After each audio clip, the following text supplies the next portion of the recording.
Good morning. Welcome in. Hurrdat Sports Radio, AM 590, ESPN Omaha, ESPN Tri-Cities, presented by Centrus Federal Credit Union. That's DB. I'm Ravi Lulla. What's up, DB? Hi.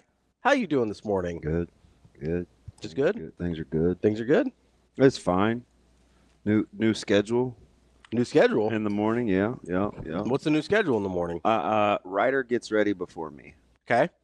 So Because you were getting her ready before. yeah. I would get out of the bathroom and transition her in, Okay.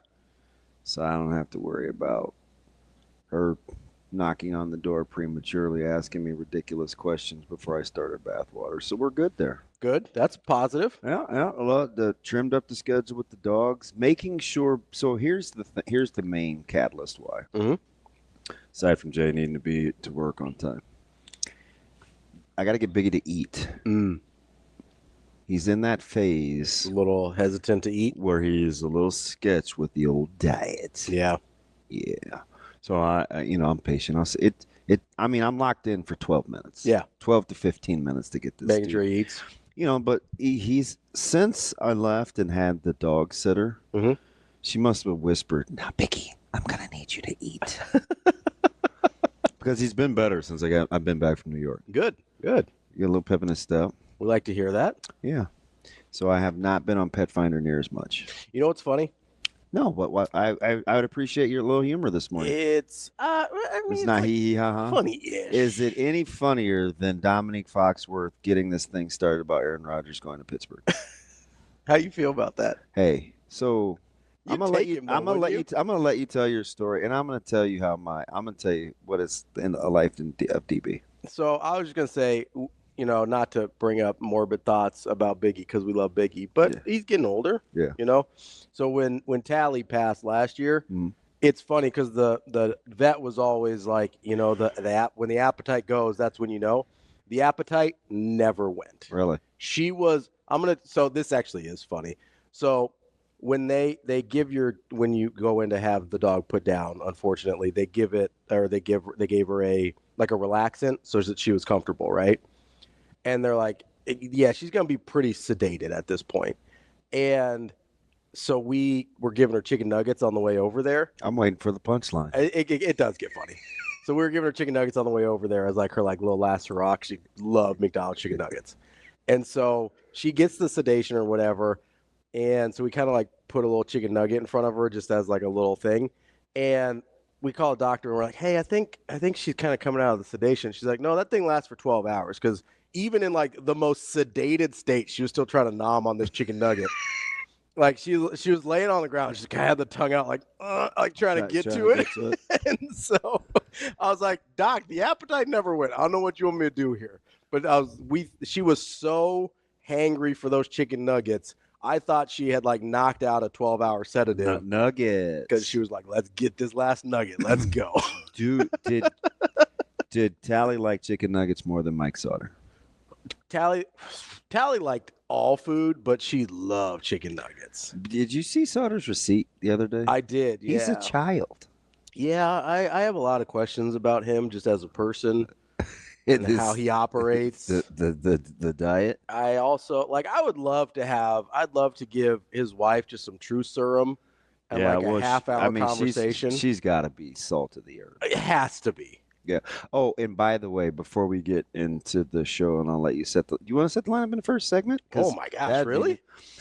Micah would like to have some speaks with you about a handful of things. Number one, he said your breakfast, your dietary breakfast, it's out of whack. You need to have a talking to. And I said, oh shoot, man, we need to hit you up. He's got some strong takes. He goes, listen, I heard. I'm quoting him. Mm-hmm. This in the kitchen yesterday. He said, I don't want to hear what Ravi's got to say. Look at Detroit. Look at Houston. They're better with the Thompson twins. Or maybe, hear me out here, bud. maybe all the other million draft picks they've had over the last 5 years. Listen, I'm just telling you the conviction of a little. So bit. it's not Cade Cunningham, like number 1 overall pick, Dude, playing really went well. for 30 the other night. Oh, but yeah, it's the 12 a game and 24% 3-point shooting from Thompson. Though, like that's what it is. It's not Jalen Green and Sengun. He's ready for you. And Jabari and all, like it's not none of those guys, right? It's definitely the Thompsons. Okay. He probably needs to come down a couple pegs. It's definitely not the veterans they brought into Houston to bring in more leadership to that locker. It's not any of that. He caught for the core. They've been great. They've been going for 3 years. No, Braylon Warren the other day at Warren Academy with a couple colleges watching. Yeah. So he's feeling good about himself. That's all right. I can bring him down a couple pegs. He's spot committed. Asked me if does he need like some humility, or does he need gassed up a little bit? No. So I know that he's on the right track. Okay. I got him from school yesterday. I asked him if he wanted to sneak in a lift, and he's like, no, I got weight training, and he's like, man, it's a lot different lifting with Coach Secor than going over to 118 and lifting with the fellas. I said, I'm spent. I said, yeah, Coach Secor wins a lot of awards, right? Like, they're pretty good, customized workouts. And he goes, this is going to be interesting because he doesn't say much and I don't say much. And I don't like a lot of guys that talk in the weight room. So I'm curious to see how this plays out. Is that the only place that Micah doesn't say much, is the weight room? So he's kind of changed a little. Okay. He matter of fact, his sister Maya got on him at the dinner table last night about kind of the lack of evolution of his communication skills. Because he used to just talk to be talking. Yeah. Now it's like pulling teeth. And they have a ridiculously good relationship, so she can talk side. Like, they laid in the bed last night just watching TV. I'm like, oh, that's cute. Yeah. That's good. Got a nice relationship there. Yeah. And she's by far the most mature.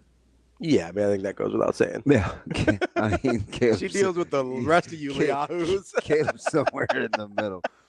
But it's just funny because I think he's the type of person that will hang on to every word that his strength and conditioning coach says. Like he's that dude. I think I need to hang out with Coach Secor more. He's pretty chill. So I ran into him at Lawrenson. Yeah. You did? Yeah. What are the odds? I don't know. Although he's a girl dad and he and his wife like to hang out. I know his wife was there. I don't remember if his kids were there. That sounds like something Kim would do. But yeah, so I was there with Natasha and he was there with Kim. Yeah. And yeah, he just like, we're coming down. You talk about kind. Yeah. She is ridiculous. She was super nice because he wasn't sure if her and I had met when we were over there playing cards. And she's like, no, I think I was gone by that point or whatever. And she's like super cool. Yeah, where were they? I don't know, but I was like, yeah. I can't remember what he said. I was like, I got out early and then I just hung out with the dog. So yeah, you did, like a weirdo in the living room. That was. I was hanging out with Coach Froy too. We were both over there. He's taking Caleb to breakfast today, I think. But it was good. Yeah, no, we ran into Coach Secor. I think I'd like Coach Secor a lot if I spent more time with him. Yeah, he's because I'm a big strength and conditioning nerd too. Yeah, like I love that stuff. And he's really good with he knows how to fuel. Yeah. Yeah, like he can change for his age, like he understands his metabolism really, really well. He knows exactly what he needs. Well, and he was the one that gave you all those little little cheese cracker hacks and stuff, right? Oh yeah. We're we're like a couple kids exchanging. Well, he asked me about the wing places I was talking about yesterday. Oh yeah. Yeah, he's good. I'd like to talk strength and conditioning with him because I'm sure I didn't invent this stuff, but like I came up with a bunch of my own stuff because when you're in a place that doesn't necessarily have a ton of resources, you have to get creative. And it's interesting too because I respect him and like I don't always agree with I remember he had like this couple of super hot takes about muscle versus speed and which has to happen first before because we were talking about getting guys faster and he's like, well, I was like, wait a minute, well, you have to run too. And I don't know, you got to get strong. So it's like I like the fact that I can always I can learn stuff too because he's got conviction without being like a Richard condescending. Head. Yes, that's where I struggle. Yeah, like although his delivery though, you'll be like, ooh, but then you'll after like a couple minutes you're like, oh, he's like that with everybody. That's just what he's like. He says, I've done that same thing with the nugget back in his drinking days. Just passed out trying to get that mean, nugget. I'm not, listen, so, I try not to shame, but I'm sure it comes across as shaming with your palate. Oh, yeah. And, and weird, you got Uncrustables. Rocking the Uncrustables again this morning, But I'm not going to sit here and tell you that chicken nuggets don't have an addicting component. Component, because they're way good. They're incredible. They're way good. I'll be honest, if I'm in the car and like I have to go do something, chicken nuggets are probably pretty high on my list of like quick grabs. I could easily eat 30. So back in our other life, and then like in my powerlifting days when I was doing that there, I would grab 40 from McDonald's on the way to the station and like eat, because that was the amount of protein that I needed. And I would knock those out. I'd get the first 20 done while they were still warm, like on the way, and then I would just eat the second 20 kind of throughout the show. Did you appreciate my fast food discipline yesterday? No, I was kind of mad at you. Were you? Yeah, like just pull the trigger, man. I was confiding in you as a confidant. Here's the thing that bothered me. Not that you passed up, but that it took you 17 minutes to do it. So I waited at the lights in the neighborhood of 110th before I turned on to 108th in front of all the fast food places. Yeah. And I ordered something in every app. And didn't get any of them. 17 minutes I wasted. I had to keep peeking in the rearview mirror to make sure nobody was, because I was totaling up the calories, and then I was like 890, and then I was like, oh, I really want a fish sandwich. So then I just walked over to Fairway and I saw our boss. Oh, yeah? Is that where you saw him? Yeah. I thought it was at a gas station. No, he was at the grocery store. Oh, there you go. Look at that. Look at him. Yeah. Look at you guys. Look at that. I accosted him. Yeah. What I wanted to say is I want that Hurrdat quarter zip. That's what I wanted. Was he rocking the quarter zip or the vest yesterday? What was the vest? You gotta get he said he had some for you. I like the material. Yeah, that's a good material. It's like my Omaha one. Yeah. Speaking of which, you like what they did last night? Omaha. I can't. So if they're gonna guard like that, are they gonna guard like that though? I don't know, man. The Summit's kind of drunk. Yeah, the Summit. I've my buddy that I was telling you about, my Illinois buddy. Yeah. The one that was paranoid about Illinois Penn State and they mollywopped him? 100%. So he is without I don't think that's how you pronounce it. But I probably should figure out that it's. I always want to say Valanciunas, and it's not, because that's the NBA guy. I also want to always say Valanciunas, and I feel like at least people would have a good idea what I'm talking about there. The V guy. The Valanciunas guy. What happens Illinois. in shoot around with your arm where you all of a sudden are scratched? I don't know, man. There's got to be something that was existing. You have shooting elbow? Maybe there's something existing before that, and he like tweaked it. So then they showed him during warm-ups when they panned in to flip games because of the double header, and he was just letting it hang. Maybe somebody ran into it. Maybe there was a collision. That might be more serious than you guys are leading on. But it wasn't the 17-2 run that Omaha had last night. That was the most impressive, getting transitions. It was that they were getting stops. So that's kind of the funny thing about the Summit League is almost nobody gets stops. No, I know. And there is Evans 80 every game. Yeah, so Evans is super degenerate, and the Summit League overs have kind of been his baby this year. He's making a killing on Summit League overs. That's incredible. And he's just he's doing team total overs. He's doing whole overs now that they're in conference. But he was killing it in non-con. Every time a Summit League team went on the road, they hit an over. And so he's got this whole spreadsheet. Well, he's deep in it. He's Aaron 2.0. So my buddy, he asked me yesterday, and I didn't see it until late because I was in the kitchen browning an inordinate amount of meat. He's like, is Nebraska, he goes, is +4 weird or wild or something like that. I didn't see it for Iowa? a couple. He's talking about women, Michigan State. Okay. No, but I told you, he watches almost every sport of that university. Which I can respect. I'm telling you, wrestling, both basketballs, baseball, dude he's the guy that I told you, is so Nebraska supportive. He transitioned his shoe were all Adidas. Oh yeah, you told me that. Yeah, he's that guy. I'm not that supportive. He's that guy. I like Nike and Jordan too much. But I would have thought about it, and I would have like if I'd have seen it on time, I'd have been like, I'm probably the wrong guy to ask because I have a soft spot for you love Coach Williams. Yeah, number one. But two, and I told him when I responded, because then he texted me something else about the game as he's watching it because it was just ridiculous amounts of runs. Mm-hmm. So it was in the very beginning, and I was like, well, the thing that I do like is that Widener she looks like almost her normal self. Yeah. I'm like, she contributes in some ways that don't show up in the box score. But then as the game unfolded last night, I'm like, oh, shoot, she's stuff in the box score. Yeah. But I'm a huge – we need to get – if we can't get Coach – she'll talk to us. If we can't get Coach Williams, we need to get somebody. Oh, so you guys go way back, right? Yeah, and I'm a super – women's sports honk. If we can't get Coach Williams, I don't think anybody can Coach Williams. Which, by the way, did you hear? I don't know if you watched how much of the Omaha game you watched last night, but Anna had a funny about Coach Crutch in her sideline report, and I was like, I didn't catch that. In my head, I'm like, man, I know Coach Crutch. I'm like, I wonder if he thinks that would be fun. What'd she say? Oh, she just the crossover in multiple sports in the way that. Oh yeah.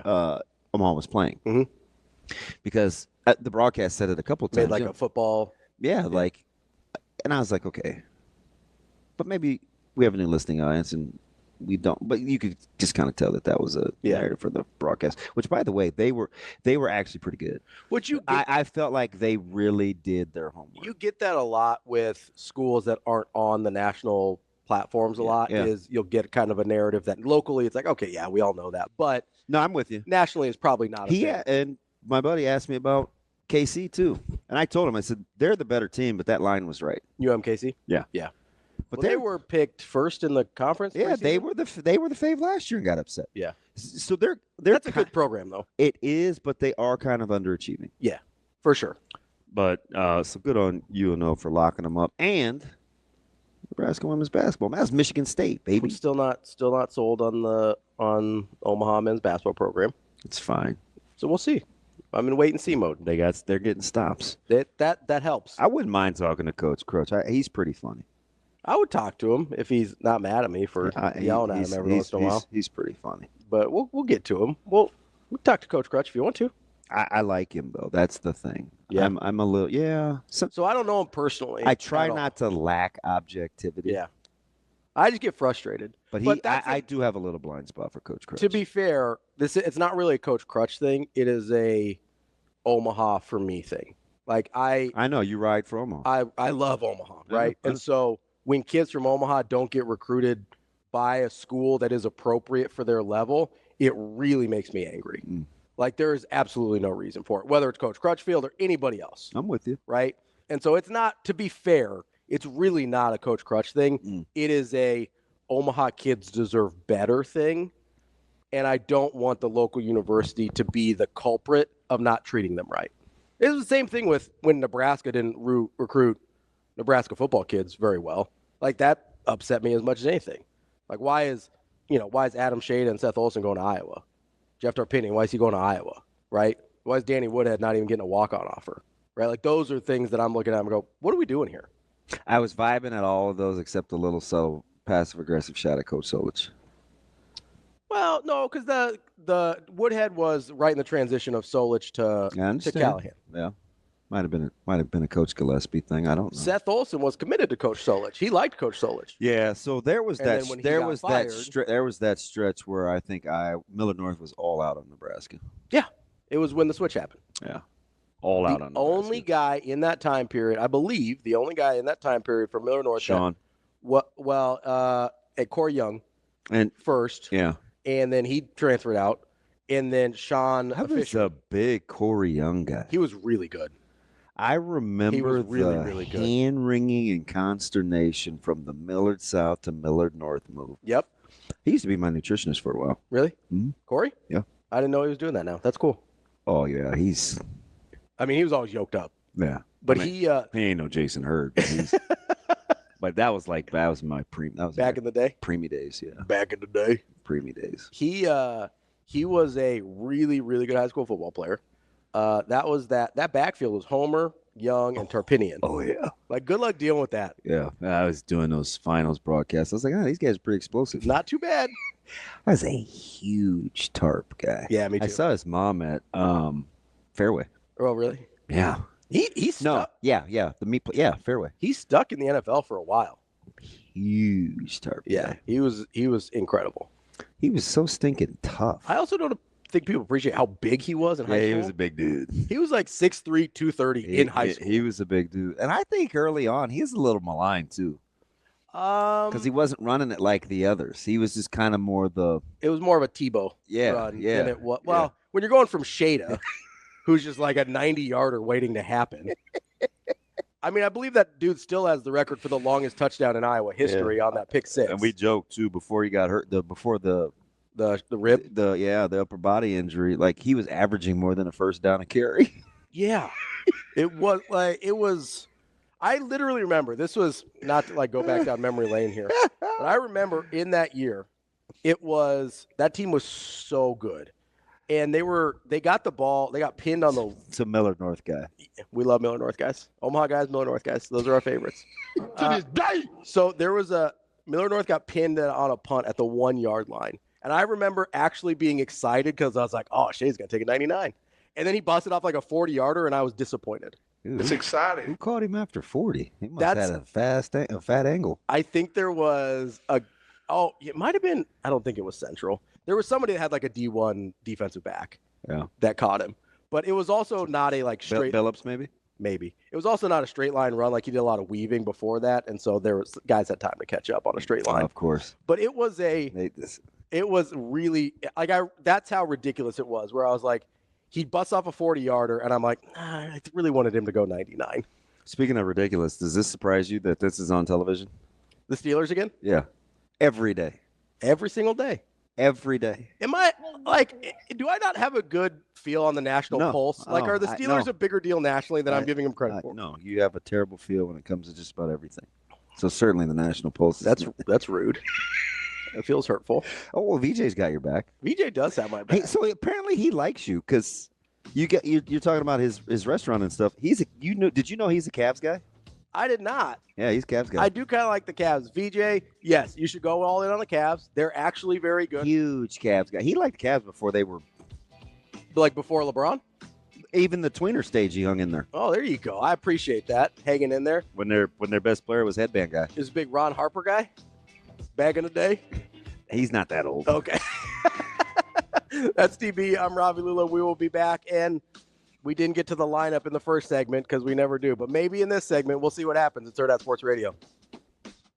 Welcome back. Hurrdat Sports Radio, AM 590, ESPN Omaha, ESPN Tri-Cities. That's DB. I'm Ravi Lulla here on the Pillar Exterior stage, reminding you to fasten that seatbelt. It prevents injuries and saves lives, but only when worn properly. Make it click. This message from the NDOT Highway Safety Office. Yeah, so our guy VJ says he's a little older than you think he is. Says Larry Nance, Brad Doherty. No, his taste may be his age isn't. He's in his 40s. I don't know. He said he's old. I don't know what that means. I was in a group chat yesterday with my coaches, and one of my coaches happened to be eating early, and another aforementioned coach said, "It's before 5. What are you, 50?" I am old. I was like, wait. You mean catching strays out there? I don't know if he realized it when he said it. It was kind of slick. I do forget frequently that you're 50. It doesn't register. That's fine. I'll be 51 here shortly. You're very youthful. Yeah, whatever. We got a youthful exuberance. Although the young lady at the grocery store yesterday did say that. I think that's But she's true. a friend of my daughter, so that's why she knows. Zoe's got friends working at the grocery store? No, she's back from school, and I think so I see the same 4 people working at that grocery store every day. Yeah? Yes. You go there every day? Seems like it. Why? Why are you going to the grocery store so much, man? It seems like a problem. It keeps me from binging. Oh, okay. So you just buy little bits at a time? Yeah. So yesterday, I needed what was yesterday? Yesterday was quick. Yesterday was cottage cheese, artichokes, and Something for Caleb. I can't remember. So the reason lately is because he's home. It's incredible. You always need something. I can't keep up. I can't keep up. Can't stand cottage cheese. I don't like it either, but Natasha eats a ton of it. I learned to, I beat it in my eggs. Yeah, you can mix it into stuff, but I just won't eat cottage cheese. Yeah, it sucks. You can mix it into stuff and you lose the texture, and it's okay. Really awful. But it's good for protein, like spiking protein into stuff. And fake bread. Oh, yeah, I've heard that. I've seen that recipe on TikTok. Yeah. The cottage cheese bread. It freaks me out, I'm going to be honest with you. A ton of meat in the house, and I can't just keep eating. I have to, got to mix up a little bit. I have to put it on something. Yeah. What did I tell you yesterday? The meat and cheese rolls. Oh, yeah, the ham and cheese rolls. I just was grabbing slices of ham and putting sharp cheddar cheese, and I was eating them like homemade pinwheels because all I could think of is I wanted a fish sandwich. So I was like, I got to get out of this. Dude, I could not believe the place you were at, you were looking at a fish sandwich. Yeah, I don't appreciate being shamed over that either. You're part of the support group, not the chastise group. They got a pickle. I get confused sometimes. Well, I'm not going to be like you. I don't like sides. I don't care about any of the things that come with it. I understand that. Well, what would you have gotten? One of the marquee products from that establishment. I mean, Arby's isn't going to sponsor, so it doesn't matter. I would get a roast beef sandwich. Well, I told you I looked at the double. You did. That was on there also, but I could not believe fish and cheddar was an option. I didn't want to pay $6 for a double roast beef. I could make that roast beef out of top sirloin. I've done that shaved roast beef. I get that, but is that weird? Should I grow up? It's the time. I think I'm too old. Yeah, you got to pay. I could make my own lunch meat. You got to pay the $6, man. You can. But here's the question. It's not can you. It's will you. No. Right? Not to throw away the bread. There's just something that didn't sit well with me. No, you know what I mean? It's not about, I'm not talking about Arby's. I'm talking about making it on your own. Yes, you can make that on your own. Are you going to? I built a 3-meat thing at the other place, too. Did you see that? Yeah, I did. With the extra patties? And then I was like, would I do this just to toss the bun? I don't know. I don't know, man. But I have a question, though. I want to, because... And Dominic Foxworth got this on. Do you want to set the lineup real quick? Yeah, let's do it. 8:45, we got Brian Edwards, our Vegas insider. 9 o'clock, we got Michael Bruntz from Husker 24/7. I got some questions for Bruntz, too. And at 9:45, we will talk to Stephen Means from Cleveland.com to cover. He covers Ohio State football. They got a big one. They got Texas coming up tomorrow. The random pot shots that. So, do you think James Franklin realized he was sitting next to Marcus Freeman yesterday? I don't know. That was odd. So, did anybody see this? Was that gamesmanship? I don't know.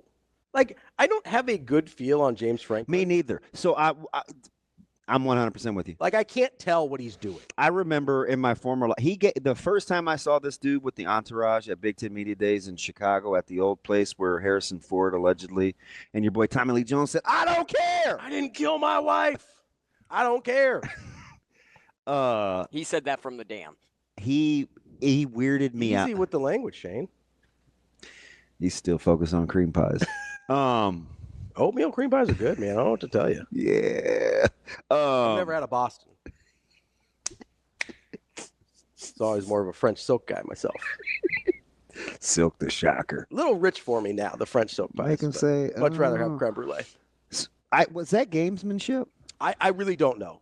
I'm not being facetious here. I have no feel on James Franklin's personality whatsoever. So he seems like a giant weirdo to me. I have no idea. I just hated the fact that he went with the whole conference thing and the affiliation. And I'm like, listen, knock it off, you guys. Maybe his time in the SEC made him indoctrinated. He's got to go conference affiliation. Do you think he even remembers that he was at Vandy? Do you think Vandy remembers they're in the SEC? I gotta think. Vandy balled this year. They did all right. I'm like, you had an opportunity for the whole conference thing, and you sold. Yeah. You were like, oh, well, let's not give them anything higher than a 5. Make them have to be in and Notre Dame's like, I'll keep the $14 million by the playoff format needed a unanimous vote, and you let them in anyway. Yeah. So cut it out. Stop. You don't get to at the very end say after you have teams in there that are representative of not winning a conference championship in the playoffs to say that. It sounded. I'm like, Also, can we be honest here? Like, there's no such thing as uniformity. No, I'm not giving up on that because that's my poster. That's my rally cry. You can get closer. That's my rally cry. You can get closer. I don't want to hear from you right now. And you can make listen. You can get closer, and you can make Notre Dame play 9 power conference teams if you want to, if they want to be. You can't even make the SEC play 9. I'm saying if you're trying for uniformity. But the fact of the matter is the SEC is always going to be different from the Big Ten. The Big Ten is going to be different from the ACC. Like, uniformity is – you can only go so far with it. One thing I was clearly wrong about, though. What's that? I did say that the Big Ten keeping their inventory in-house for the extra 9 conference games to make sure that the bottom is closer to the top will cost you inevitably more opportunities at championship caliber programs. Yeah, I don't think it's going to play out that way. Well, I also didn't know that 17 new teams would be added since my first hot take either. I mean, only 4. How do you know when I said it? I think I remember. Ish. I don't know. I don't think it was pre-Rutgers, Maryland. Right about then. Right after? Right about then. Yeah. Because I did not think Rutgers was going to be the addition. So it was right about then. Okay, fair. So it's more than 4 additions. That's fair. I was going to play along with you because you did that Ravi delivery thing like what you're saying was actually true. 100% fact, no question. It's the delivery that gets people. Let's get to Cody. He wants to talk a little wrestling. Cody, what's going on, bud? Commander Cody. What is going on, gentlemen? Hey, there's a pretty big duel tonight. I don't know if you've heard listen. Hey, where were you when Bennington was upsetting Millard South? Huh? Yeah, where were you? I was at home with bronchitis. Oh, you had bronchitis? What did you take for that? Yeah. Did you take a home remedy? I don't think you're supposed to keep dinosaurs as pets. Did Neti Pot? Yeah. What'd you do? How did you get rid of the fluid in the old bronchial cavities? A lot of good medication. Really? It helps when you're married. Yeah, it helps when you're married with a pharmacist. What? So, Oh, nice. I need the hookup. Good for you, Commander Cody. No, tonight at Creighton Prep, we have number 1 Creighton Prep in Class A versus number 1 Omaha Scott in Class B. Yeah. There is a combined 16 ranked wrestlers. That is. You know what's fantastic about wrestling is a lot of times it's not class specific. It's individual sport, man. It's like Marvin Gaye. Let's get it on. Except for you have 2 coaches tonight, Coach Fisher and Coach DeVetter, who will not say anything about it being an individual sport. Oh, I know. They're 2 coaches. The thing that I'll appreciate about both of them, they're not going to move guys around or all that. They're going to put beast up against beast. Yep. And let them go figure it out. Not a lot of wiggle room with the depth they have on those rosters anyway. No, not at all. And it's only going to get better coming into the future. So what time are you heading over? I'll be over about 6. We are streaming it for free. Oh, bless your heart. Shout out Any Wrestle. Yeah, but otherwise, hope to see you 2 there because it's a pretty big duel tonight. And guess what? I got prep on the brain because they've got Westside tomorrow and a big one. So I might be prepped out here after a while. Bad news, Cody. I hope you enjoy yourself, but I'm going to be watching college football playoff. I apologize. That's DB. I'm Ravi Lulla. We'll be back. More Hurrdat Sports Radio coming up next. Welcome back, Hurrdat Sports Radio, AM 590, ESPN Omaha, ESPN Tri-Cities. That's DB. I'm Ravi Lulla here at Hurrdat Sports Bar and Grill. And we've got a special caller joining us this morning, one Michael Severe, the director of the Jet Foundation. What's going on, Michael? Everything's good. Damon said I needed to call. Then I realized every time I call this show, I get in trouble. So I figured, why not? I get in trouble on a Thursday. Sure. What do you get in trouble for when you call us? You're a grown man with strong opinions and a ton of resolve. How do you get in trouble?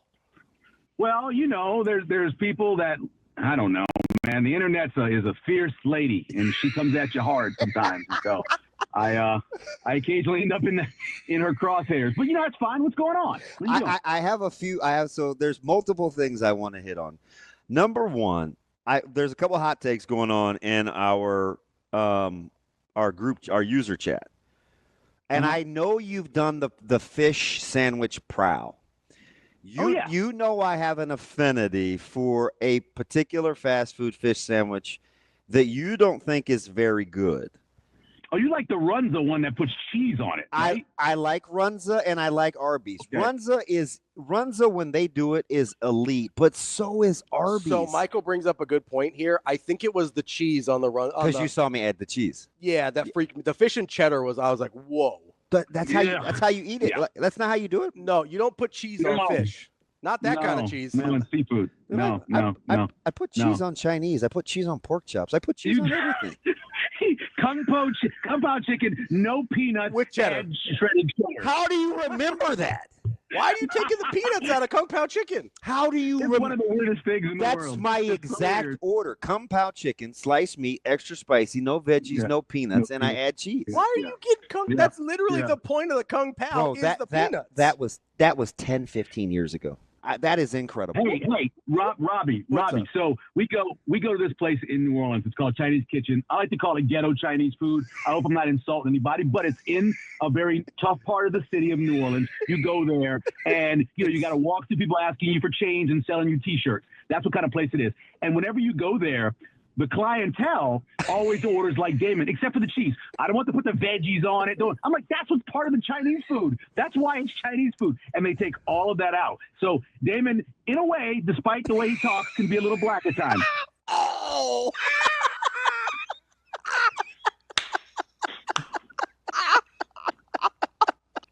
God, I can't stand you. All right. So listen, when you're poor, you want the protein. Hey, so I got to pay it for the veggies, whether they give them to you or not. I can't remember. So on the, I can't they stand you. They don't lower the price when you take stuff out. I want to. They don't. No, they don't. Sometimes they charge you more for changing the order. That's why my wife gets mad, because my wife doesn't eat like meat, so she'll eat seafood, but she won't eat meat.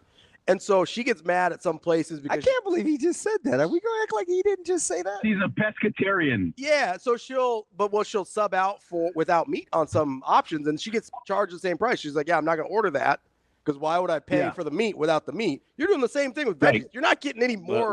Whatever. The way she controls him, she's a totalitarian. Hey, I got another question, because I was mad at Dominique Foxworth yesterday for intimating that Aaron Rodgers should go be with Mike Tomlin. And that's how I reacted. And by the way, you know how I'm back off again of my love-hate with Aaron Rodgers. The Steelers would still be a quarterback away. Why? If you're an NFL team in like 2024, 2025, like, you can move. How is it better or worse to move assets to move up in the draft in the current landscape of the NFL? Let me first say this. Dairy Queen, Council Bluffs, incredible fish sandwich. It comes on the long bun. It's an Alaskan fish. It's pollock, I believe. It's delicious. In terms of moving, so my new thing is, and a number of teams destroyed themselves with this. The Raiders did. The Saints messed around and dropped in the draft by winning some late games. You have to get as much assets as you can in the draft right now. Not necessarily to take players, but to move up, because the draft is completely changed now. With everything ending at the first round, you stop. Now everybody redoes their board, works to move up in that second round. Then after the second and third round, do the same thing with the fourth round. So you need to acquire as many picks as you can as assets, so you can make that move when the day ends after you reevaluate and redo your board. That's incredibly important right now. In terms of moving players, I think it's harder now to trade than ever. Because everybody knows everything about a player. You can't sneak guys by anymore that maybe have a slight drug problem, or might have some other problem, or might have an injury. You can't sneak them by anymore. You can't trick people. So it's harder. As for Aaron Rodgers, the only place, and I kind of went over this a little bit, the only place I can think of is if a place like Arizona decided to move on from Kyler Murray because they thought they could get some assets for him. If they thought they could get some assets for him, right? If they thought they could get some assets for him, and they thought for 1 year, because that team's got a lot of talent, just like the Jets did. And if Aaron could give you, and I don't think he can, but they might think, if he can give you a decent season where he plays like he played on Sunday, which I know it's not going to happen, but if he plays on Sunday, you could actually get to the playoffs and maybe win that division. San Francisco, sorry, Ravi, is injury riddled, probably taking a step back. The Rams are one hit on Matthew Stafford away. Arizona's got a shot in that division, right, next year if they had a good quarterback play. And Kyler literally can't play after the new NFL game comes out every year. So you can't count on him in the second half of the season. Your unnecessary hate for a guy that I like, I'm just telling you, it's uncalled for. It's worse than it's worse than the black joke.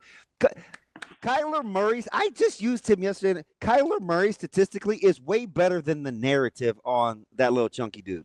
Well, I wasn't trying to make fun of him. I guess I was, actually. I was trying to make fun of him because of the whole thing with playing the Madden. But he has games, Damon, where he literally can't function because they can pressure him inside. If they pressure him inside, he can't function. He has great games against teams that don't produce a lot of pressure.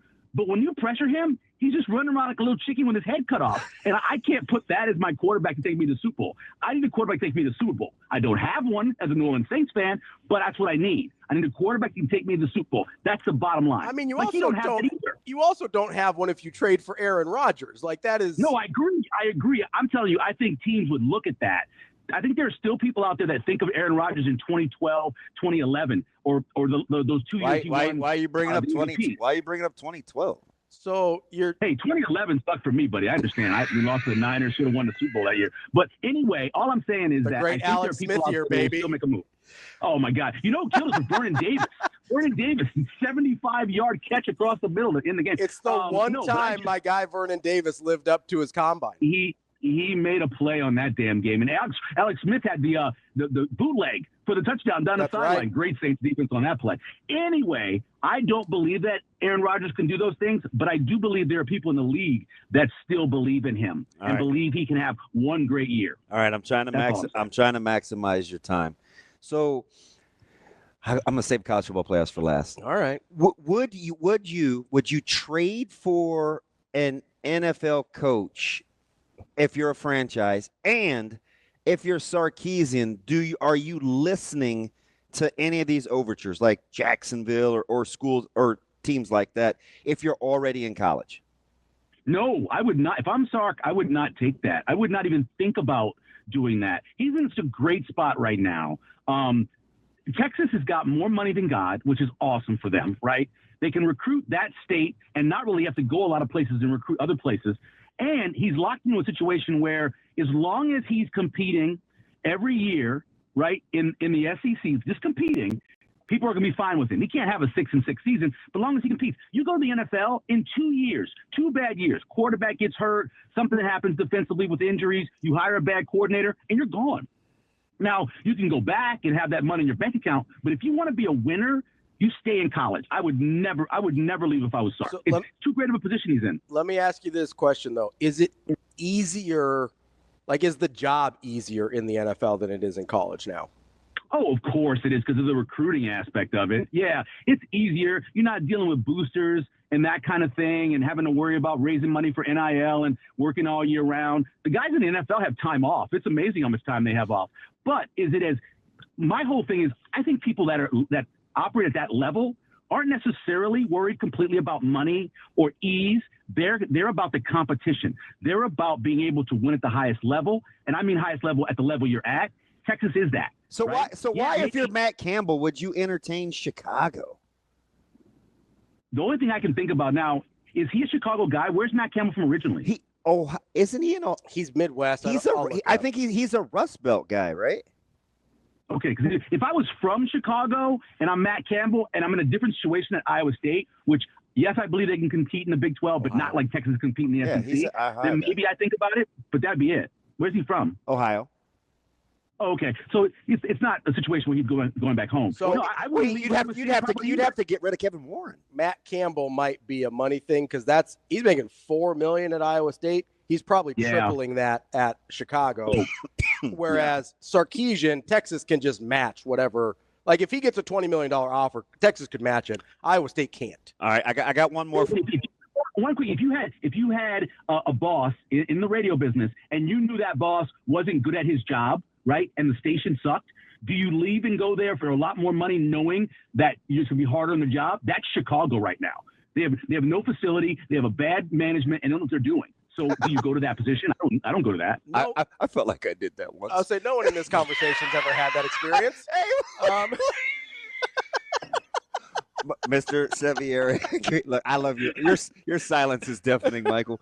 I have a question.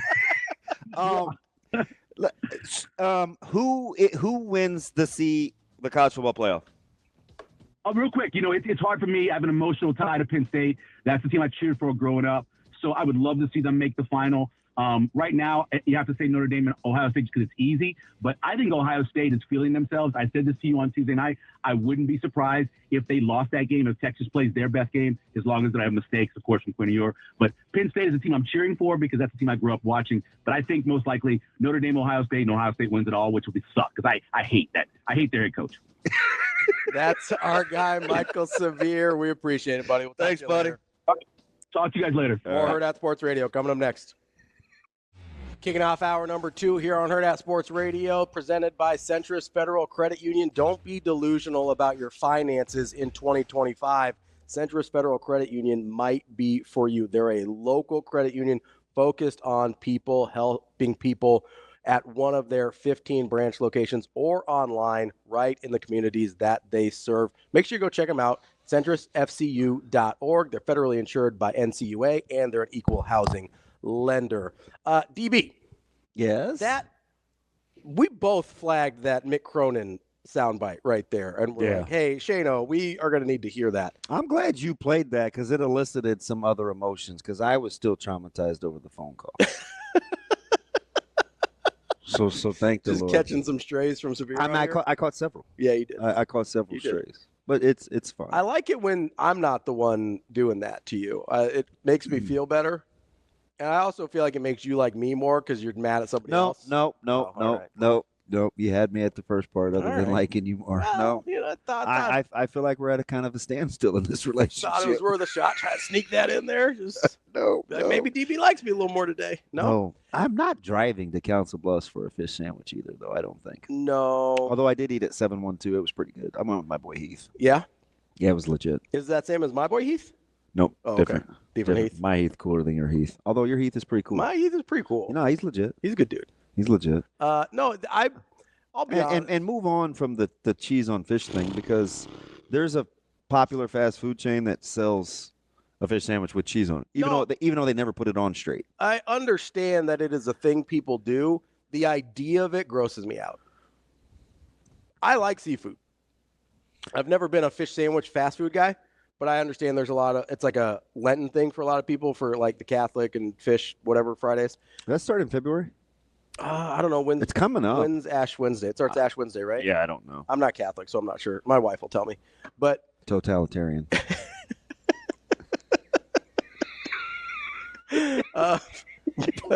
No, it's pescatarian. So no, I understand that it's a thing. It's never been my thing, but the idea of like a piece of cheese.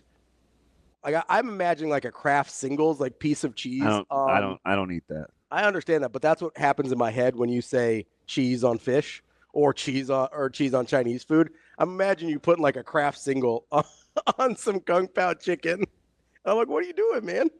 You know what I do with leftover tandoori chicken? I pull it off the bone the next day, and I shred smoked Gouda on it. Now you're offending my people. It's incredible. Oh, now you're riding with them. You're so situational. I don't know it. I'm just going. DB, I'm only half. Well, good point. Half the time you're riding.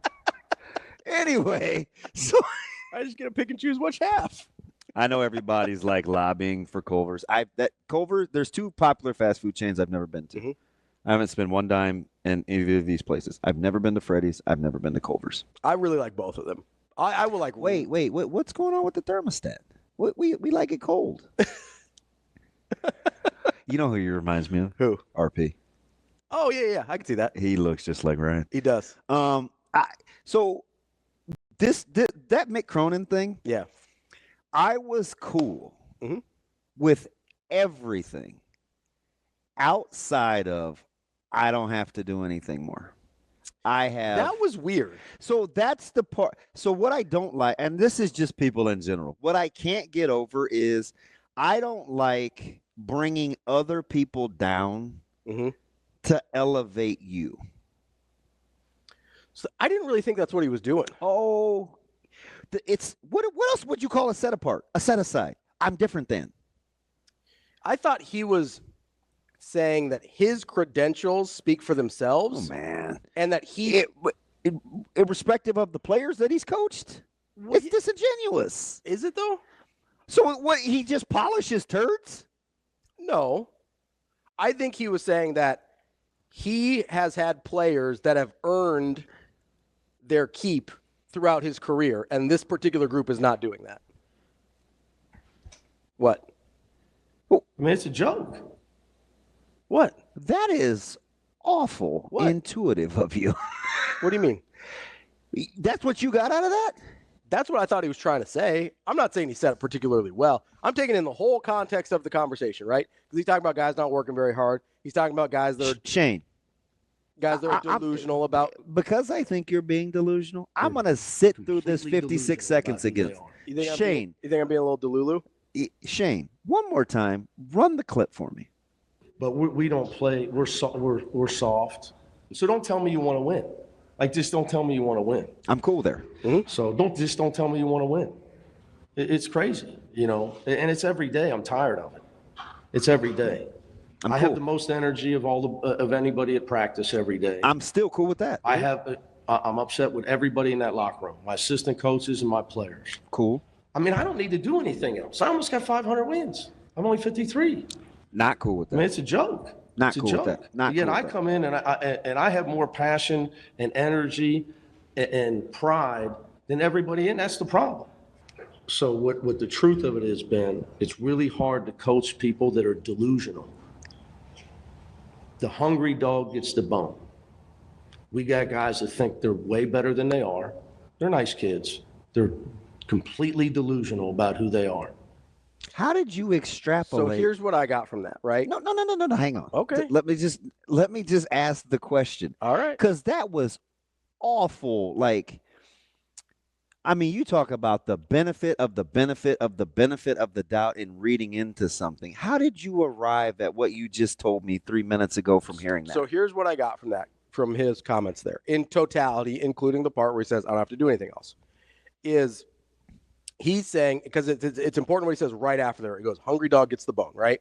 But that was two more sentiments after. It wasn't directly after. But the hungry dog gets the bone. I think you have to take the whole thing as one unit, right? And I look at it and I go, okay, he's saying he's still hungry despite having established himself in this game. And these other guys that are delusional about who they are, who have not established themselves yet, aren't hungry. That was the distinction I thought he was making, was the hunger in light of accolades. That's the distinction I took from that. Okay. So there's two things in that. Number one, you didn't need to say you don't have to do. Have you ever heard another coach that could get up there and garner the respect of his or her players and say, you know what, I'm good. Mm-hmm. This is on you guys. I'm good. You didn't hear that? I didn't take it in the micro sense. I took it as like a career. Okay. Let's say you give him the benefit of the doubt. Like I took it as he could walk away. Let's say you give him the benefit of the doubt. Yeah. Do you watch your teams offensively and how they're playing and think to yourself, you know what? I am really maximizing these guys' talents. I'm good at my job because these guys that I've recruited, and I have good players, they come across as highly skilled. Is there anything about UCLA where you look at them and you say, gosh, you know what? Those offensive set. Those are. But that's not how Mick Cronin coaches. Time out, though. That's not how Mick Cronin coaches. It never has been. So he doesn't have to do anything else, though? So we're having a different conversation. No, we're not. No, we're not. We really are. No, we're not. You're operating under the supposition that in total of what he said, he has the greater good in mind. You're operating under that supposition. Yes. I'm saying he had Mick Cronin in mind to distinguish between Mick Cronin and his players, and he's disassociating himself with the in-game product that he's seeing without any culpability. So there's a couple things that you're saying there that I think are a little different, because I am operating under the supposition that he's got the greater good in mind. That's true. What I am also operating under the assumption is that what he thinks is the greater good. You're talking about the product, the offensive skill, and the lack thereof on any Mick Cronin team ever outside of the Jaime Jaquez teams. Yeah, and Johnny Juzang, who had to single-handedly take over in a 6-game window of a tournament. 100%. I agree. Okay. I agree. That's every Mick Cronin team ever. But I also think that's what he thinks the best case scenario for everyone is, right? So that's a little bit of a different conversation for me about Mick Cronin's vision as a basketball coach versus him having the best intents of reaching that vision. Like, I'm going to make a distinction there because I agree with you. I don't love the way Mick Cronin coaches. Like, I don't like that result. But I think what he was saying is like, hey, my wins speak for themselves in terms of how I do this. That's how I took it. I could be wrong. That's how I took it. Because in the greater context, and maybe this is because I've had... If I lean on you long enough, can I get you to cave? Because I may go all in. No. I mean, Put him up. I'm just not... That's how I took it. And here's why I took it this way. Okay. Because the delusional part is actually the part that caught my attention. Because I've coached too many delusional guys, and I've been around too many delusional people that I know exactly what he's saying. Now, maybe I'm projecting my own feelings onto Mick Cronin, and that's entirely possible, right? But the reason I believe his benefit of the doubt there is because he had the stones to say out loud, you guys are delusional. But wait a minute, though. in positions of leadership, I'm talking about like being responsible for people more than yourself. Mm-hmm. At what point are you cool with him having the set aside that I'm cool with my coaching career? I'm fine with that. The way, like, then don't coach those guys. I think that's kind of what he's saying. Is he then retire? Retire on your laurels. Maybe he will. Go get your 523 in your 53 years of doing this and be cool. Maybe he will. I'm just telling you that singular sentiment of, hey man, I'm good with where I'm at in my career. Like, let me ask it to you a different way. Mm-hmm. If Bill or Chris or even Sasha, who's dealt with some knuckleheads, right? Yeah. And she comes and she's like, and we're, I don't know, we're in our feels about something, right? And she's like, that's on you guys, man. Like, I'm good with where I've been. I'm good with what I've done. I've produced some tough shows, man. That's on you. And you're gonna be like, man, Sasha, oh, you know what? You're right. Like, can I give you you've had a heck of a career, man. You have really grinded. I get what you're saying, 100%. And I understand how that may not land with you or I, right? And it may not land with Mick Cronin's players either. But here's the thing I will say. So what else matters if it only has to land well with Mick Cronin? I'm not saying any of it landed well. I'm just not saying he's wrong. Here's the other thing is if it's not Mick Cronin, do we feel differently about that sentiment? Because I know because let me go back to your example. Because if Bill comes to me and says, "Hey, man, we're gonna shut down the radio show. I don't feel like I'm getting what I need from you guys. Mm-hmm. I'm good with what I've done in my career." I'd be like, "Yeah, that makes sense, Bill." So you know what Bill wouldn't do? What I don't know. I don't think he'd ever say that, honestly. Right. But no. Hold that thought. But if he did, hold on. Get it. Hold on, champ. Why do you think Bill wouldn't say that? Why do you think he wouldn't need? Because he's a good leader. Okay. I'm not saying Mick Cronin's a good leader. I'm not saying he's wrong. The dude had hit top 50 under 50 on Forbes. It was on the floor. It was mad at. He didn't even put it on his wall. Yeah, I get that. It's not even up in his office. I get that. He's a different personality type. But if he came to me and said, like, hey, I don't need this anymore, I've already done my thing, I would understand because of his resume. Now, maybe Mick Cronin's resume is not good enough to say that. Let's say you're 2,000% right. Okay, standalone. I'm good with my career. Why are you coaching? That's a fair question. That's a fair next question. Okay. I'm not gonna push against that. I won't. Because if Bill did come to us and have that conversation, I would expect there to be a consequence.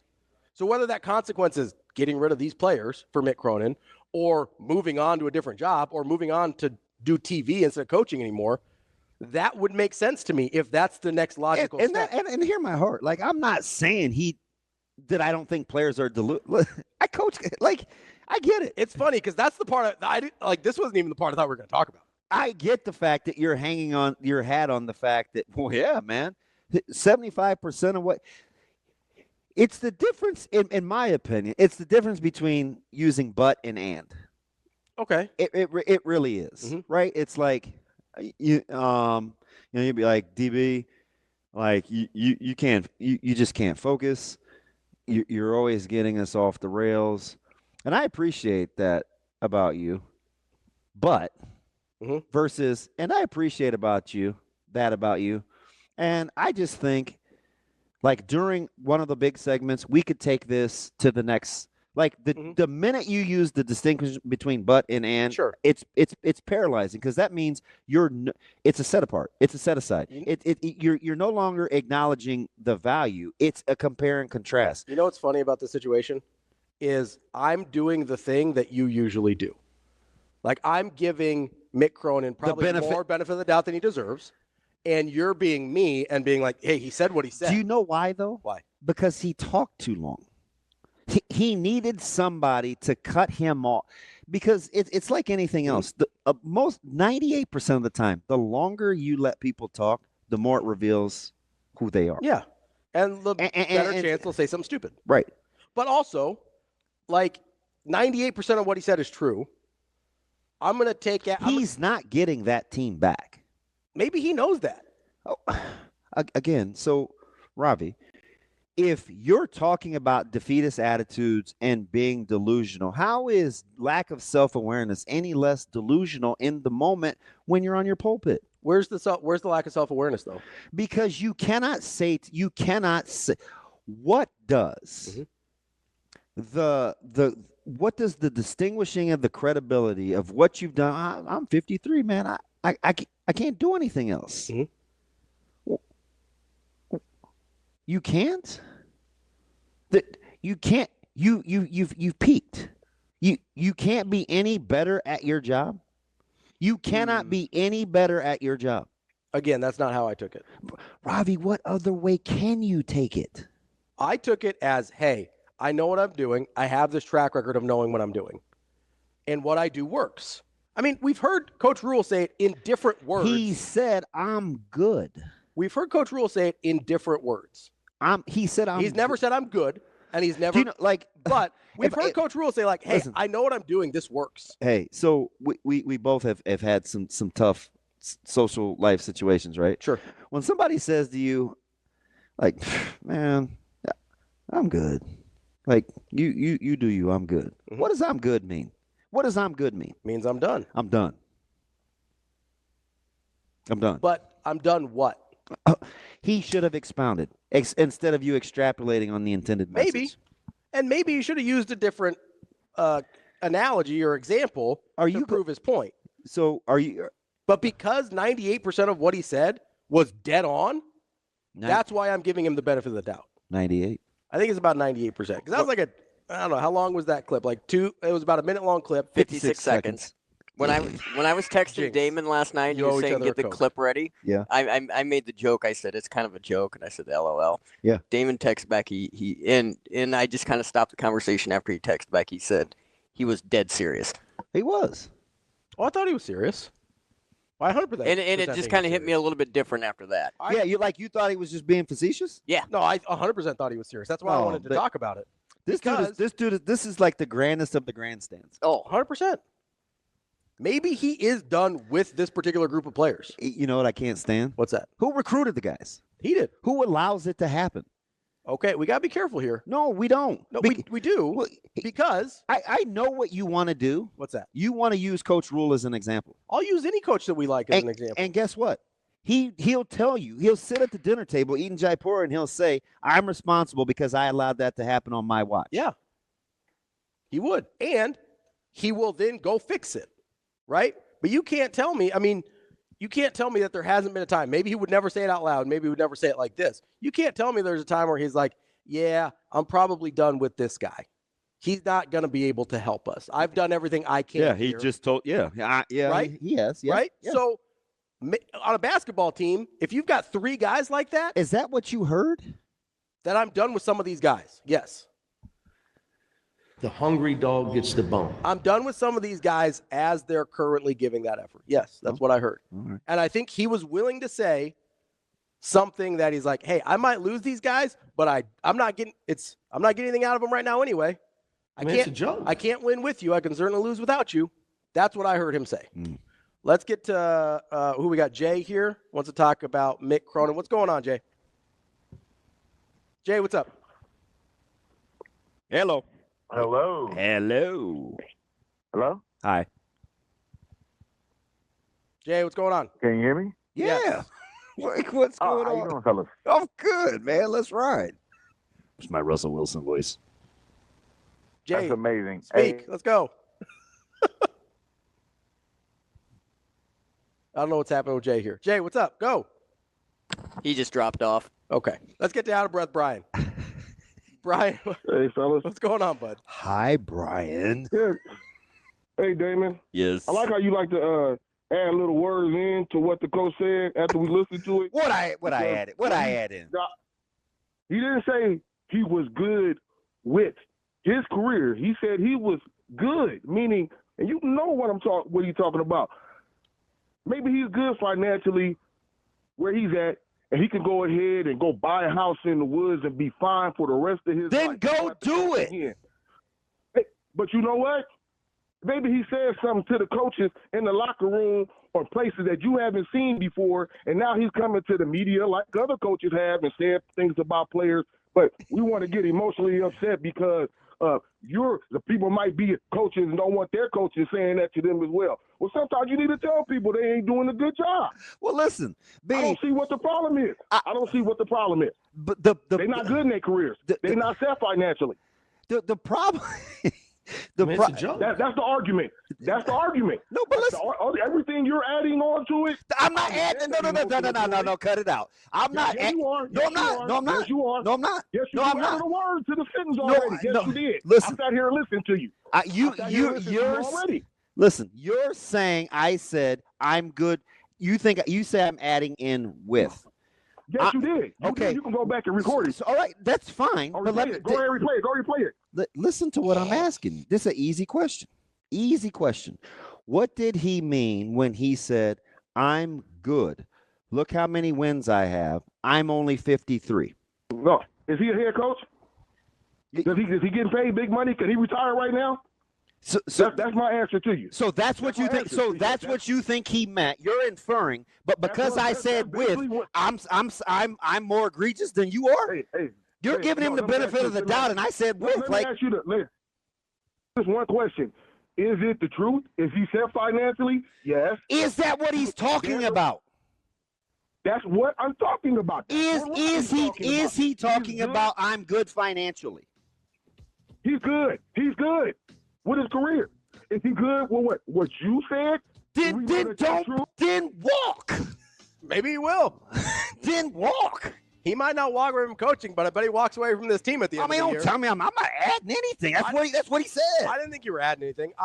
You were taking I'm good a different way than I took I'm good. That's all right. We'll get to whatever we got coming next. That's DB. I'm Ravi Lulla. This is Hurrdat Sports Radio. Welcome back, Hurrdat Sports Radio, AM 590, ESPN Omaha, ESPN Tri-Cities. We're live on the Pillar Exterior stage. That's DB. I'm Ravi Lulla. People say we agree too much, but we're fighting this morning. We are fighting today. I'm shocked. Why are you shocked? Shane, one more time. Just one more time. I'm upset with everybody in that locker room, my assistant coaches and my players. I mean, I don't need to do anything else. I almost got 500 wins. I'm only 53. Here's what I think he means there. At its core, is that he should not be the hungriest dog in that room. That's what I think he's saying. That's why he's giving his credentials. I understand that. I would lend a little credence to me. Look what I've done. Listen, it may not be the best way to make that point. But I'm adding words. It may sound a little myopic. But because I don't agree. No, I'm taking context here. Well, this is you. This is Out of Breath Brian. Yeah. This is Travis. Like, because I don't agree doesn't mean that I'm ad-libbing. I'm telling you. I wasn't riding with that with Brian. I'm telling you, you run the risk in a position of leadership when this is your message, you don't leave yourself any wiggle room. Maybe he was okay with that. So, that wasn't the discussion. Right. But I'm saying, like, you're right. You don't leave yourself a lot of wiggle room. You don't give yourself a lot of outs. I didn't understand the point. Like, okay, like if you've made your money and you want to ride off into the sunset, then take your ass home. I don't understand why that was Brian's point either, because I don't. That doesn't bother me. Here's the thing, though. I don't. If you want to take your ball and go home because you're accomplished, I don't have any problems with that. If you've earned the right to make it at 53, like, go do your thing. So here's the thing, though. There's a slight nuance that I'm going to make a distinction on, and maybe I'm parsing words too much. That's fine. Why do you couch your weakness? Because it disarms people. It doesn't. Not me. I'm going in for the kill. Most people, and most days it does disarm you. You're on one today, but most of the time it works. Oh man, don't tell me I'm adding. I don't think you're adding anything. I was cool up until then. Like, just because you agree with what Mick said, that's not a Ravi thing. That's an out of breath Brian thing. When you say I'm good and he says I don't need to do anything else, I hear the same thing. I'm fine with that. All right. I'm okay with the way you characterized it. Here's the distinction I'll make, though. He says, I don't need to do anything else. That doesn't mean he doesn't want to do more still. Like, he could walk off into the sunset and retire and be good financially and not have to do this anymore. I don't know why you guys struggle with that doesn't mean he doesn't want to do more. Adults in the room and needing, like, it's just like a disagreement or a verbal spat, or you're in a relationship, or it's player, official, or whatever. 99.9% of the time in resolution, the more mature person goes first. Okay. He's the coach. Do you think he's going first? Clearly he's not. What do you mean? Completely delusional about who they are. That's not going first. Taking accountability for allowing what's happened to go on would be going first.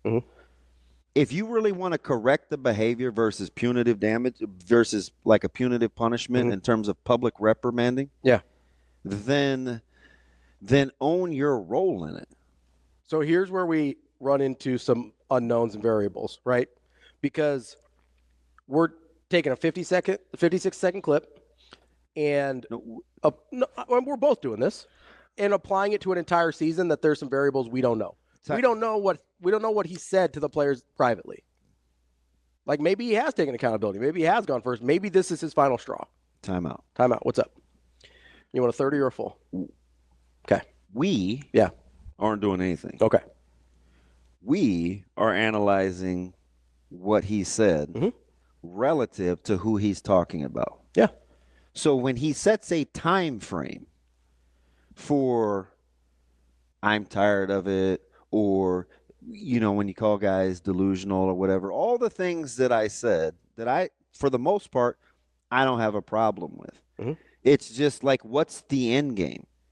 Like what's the desired outcome for the spiel? I don't need to know, based on his separation of him versus what's going on around him, what was said to the guys before that. Because I'm 100% sure that he has said, hey, I can't be your biggest fan. Hey, you guys got to match my energy. I guarantee you he said that before. Sure. I don't need that context to buoy what I heard. So let me ask you this. Is there a desired outcome that he could tell you that you would think makes this statement appropriate? Is there maybe he wants to motivate his guys. I mean, isn't that on the table as one of the possibilities? Sure. It's 100% on the table. And it's also on the table if he's trying to motivate his guys that he might have missed and they're out. Yeah, right? The problem is that his track record in terms of playing a certain way post Jaime Jaquez. Yeah. Or I mean, either any is Juzang and Jaquez period is on the table.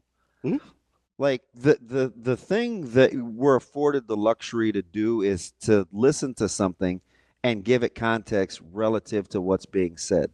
So that means when you box yourself in like that, you then open yourself up to have it critiqued, to scrutinize your resume. Yeah. So let me scrutinize his resume then. Okay, is that fair? He's talking about here mostly. Correct me if I'm wrong. He's talking about here in the 56 seconds, mostly about effort and energy, right? That's the overarching theme of what's missing from, he feels like is missing from his team. Effort and energy. Is that a fair characterization? Sure, if you think that, if that's your summation of that's how you score more than 50 points. No, that's not what I'm talking about. I'm talking about his gripe with his players currently.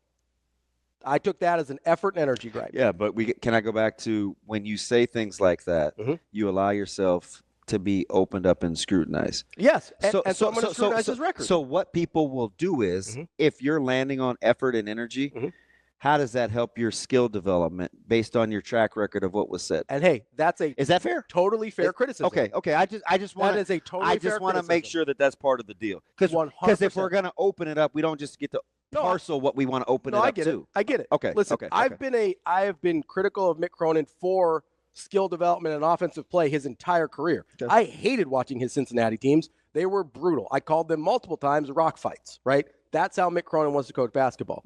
But if he's talking about energy and effort in this particular statement, and we're opening up his career, most of his career, his teams have shown incredible energy and effort, right? Sure. So his track record on the thing he's talking about here is pretty damn good.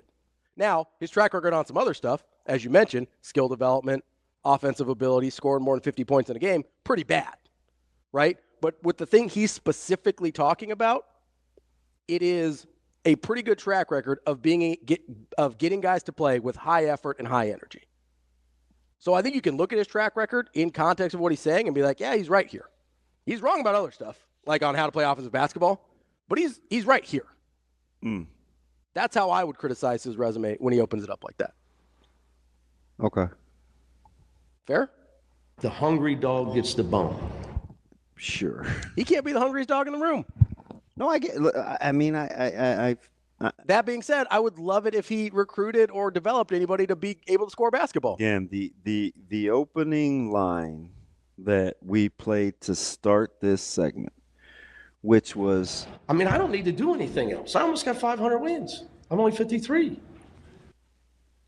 You don't leave yourself any room. Zero wiggle room. Zero. Yep. That's pretty. Backed himself into a corner.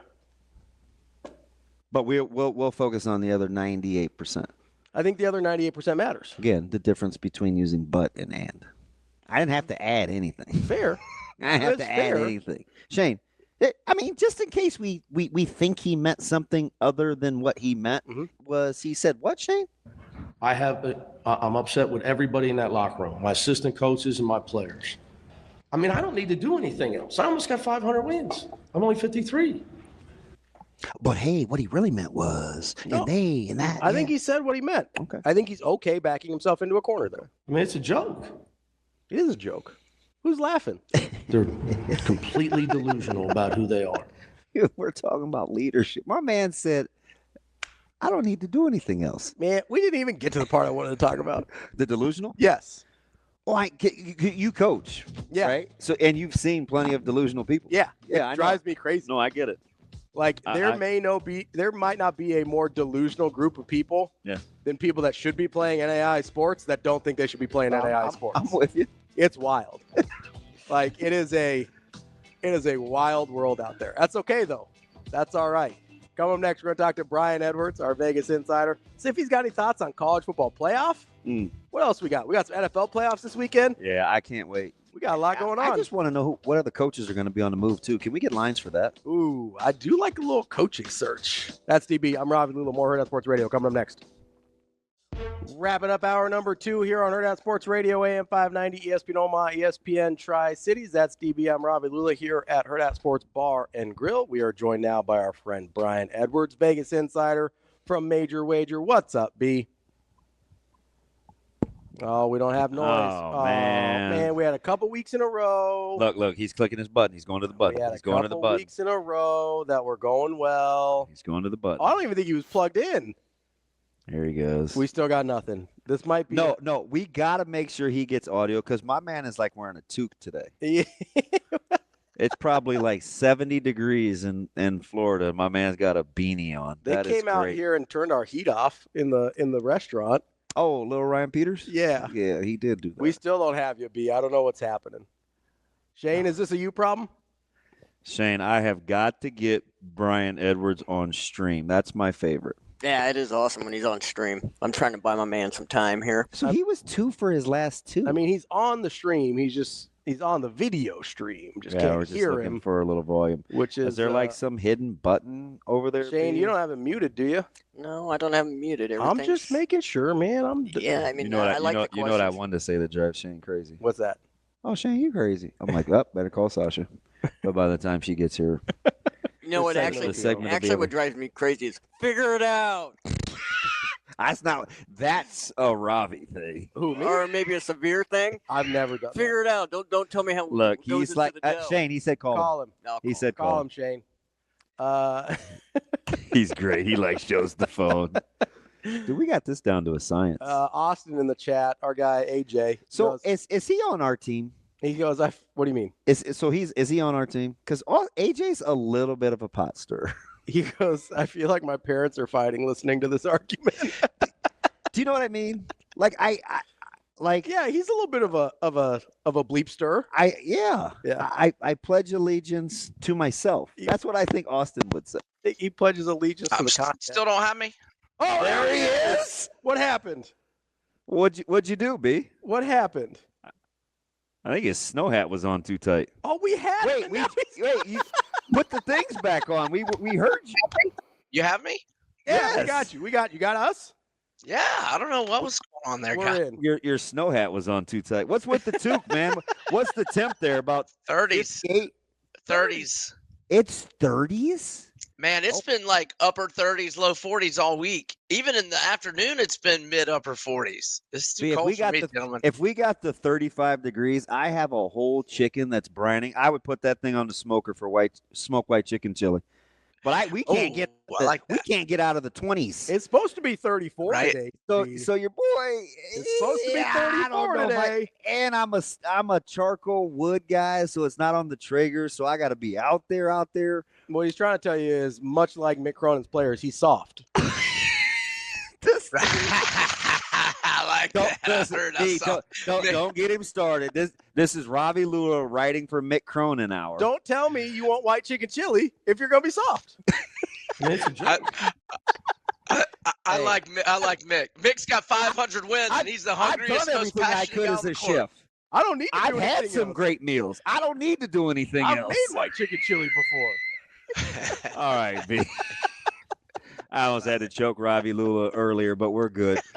Let's talk playoffs, because this game is flying under the radar, and it's two quarterbacks that, in my opinion, I still think have a little bit to prove. Hurrdat needs a signature win, and Stroud has kind of got the benefit of the doubt, even though he's been fairly mid this year, injuries aside. What do we got? Yeah, I love the Chargers here. And I love that it seems like a lot of people like Houston. Chargers looks really good to me. So first off, they've been really good on the road, 6-3 straight up, 7-2 ATS. They're on a 3-game winning streak, both straight up and ATS. They're 8-3 straight up, 9-2 against the spread since week 8. And, 2 of those defeats were one possession games at home to Baltimore and at Kansas City, with Chiefs got a walk-off field goal. Hurrdat, 23-3 TDI-INT ratio on the season. Now, both teams are banged up and have several starters questionable. And obviously, we'll know more about that, today and tomorrow.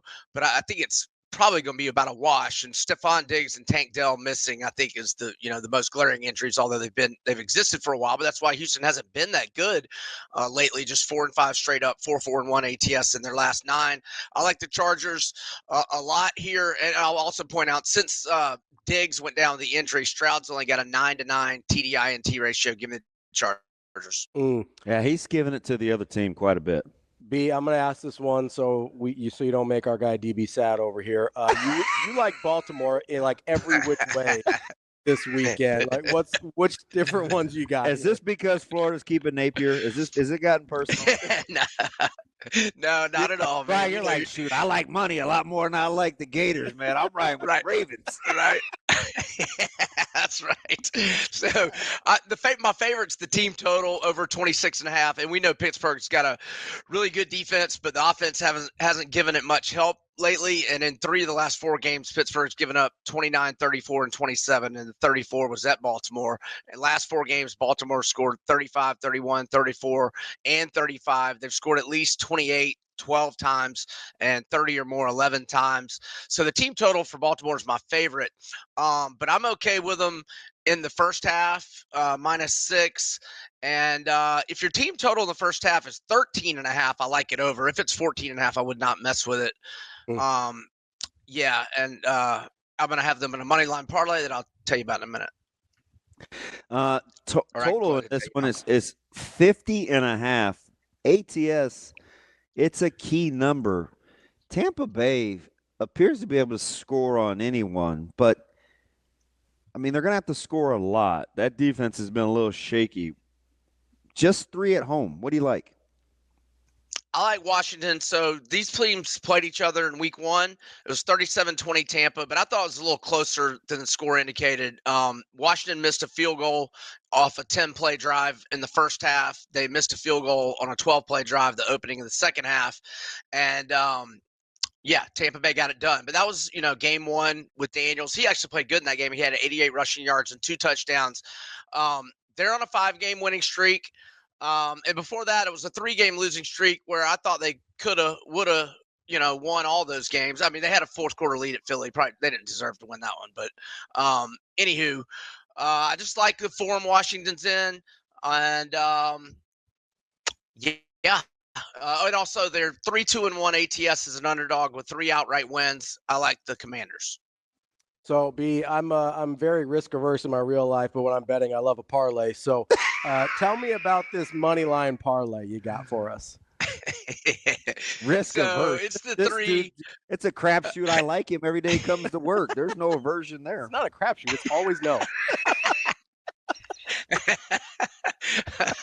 So I'm going to go 3-team parlay money line just to win outright. Eagles, Ravens, Bills. It should be a small plus around plus 105. If you get some good numbers, maybe plus 110. Eagles, Ravens, and Bills to win outright. The only one I was really somewhat worried about was Eagles, but looks like Jalen's going to be good to go after practicing yesterday. It's crazy that as maligned as he's been in that organization, man, when this guy trots out and he's in his gear and his helmet, like – there's like this collective exhale in Philly Nation. It's like, wait a minute. I didn't think you guys liked your quarterback. What's wrong with old Kenny? Throw it to the other team, pick it. Well, they saw the backup, and they're like, we miss Jalen. All right. Well, I wonder if McKee would have started instead of Pickett this week if Jalen couldn't go. Yeah, they pull off a playoff victory, and all of a sudden he could have run for mayor. Philly, tough town. Sure. But Santa Claus. I still think ATS, this number's too big. Everybody's in love with Ohio State. Total's 53. Conventional wisdom says there'll be points. What are the plays here in Ohio State, Texas? I'm kind of there with you, Damon, on sort of leaning Texas, but I was hoping that we'd get a lot of money and it'd get up to 7, so I'm probably going to pass on Texas. I like the over. It's hitting back-to-back for Ohio State, combined scores of 59 and 62. Since Michigan shut them down, the offense has scored 42 and 41 against Tennessee and Oregon, respectively. Howard's played well these last 2. So I'm going to go over 53. And I also like Jeremiah Smith's receiving yards prop to go over 84 and a half. He's had 13 catches, 290 yards, and 4 touchdowns in these last 2 games.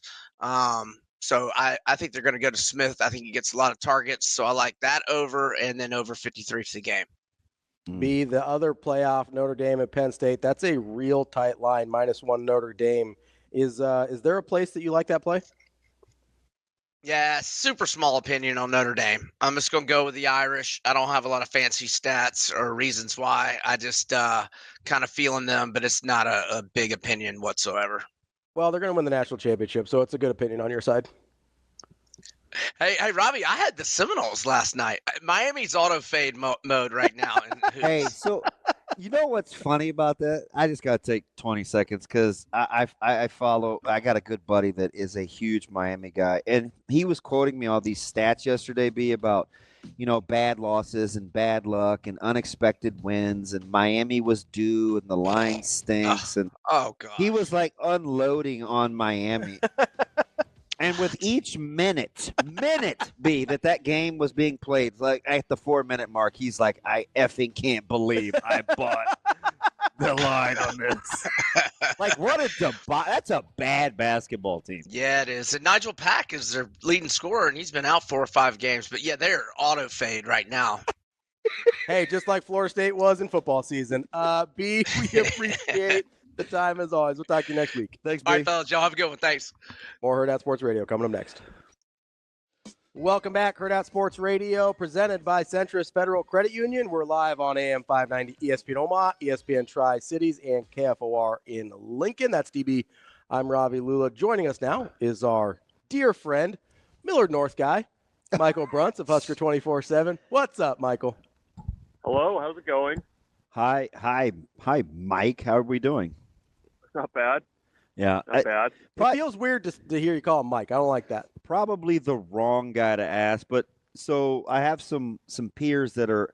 I made one kind of innocuous comment, Bruntz, and I know you don't really partake in meat, but I have a whole chicken that I've spatchcocked. Okay. Yeah. It's brining, and I would like to make some smoked chicken chili, but it's cold.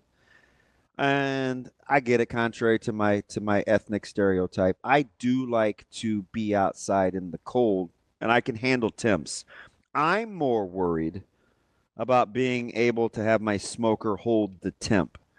If you were craving like this mushroom risotto or your mushroom sauce and gravy, would you brave the temps if you had to cook it outside? No, I don't think I would. Okay. I don't think I would. I think it's.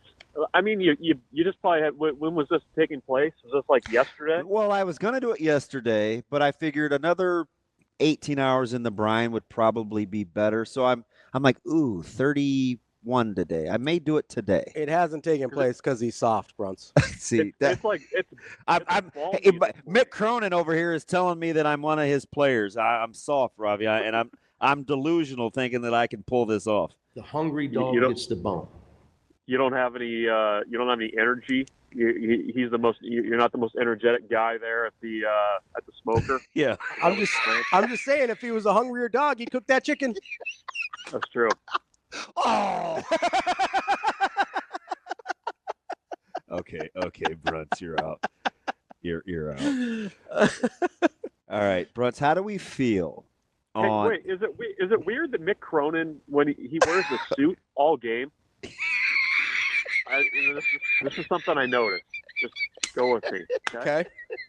You think post Jay Wright's retirement and COVID that guys shouldn't be rocking suits? Like, where are you going with this? No, I'm fine with the suit. I like the suit. That's a good look. I think more people should wear suits on the sidelines. Agreed. But it's weird that he comes to post-game in a T-shirt, right?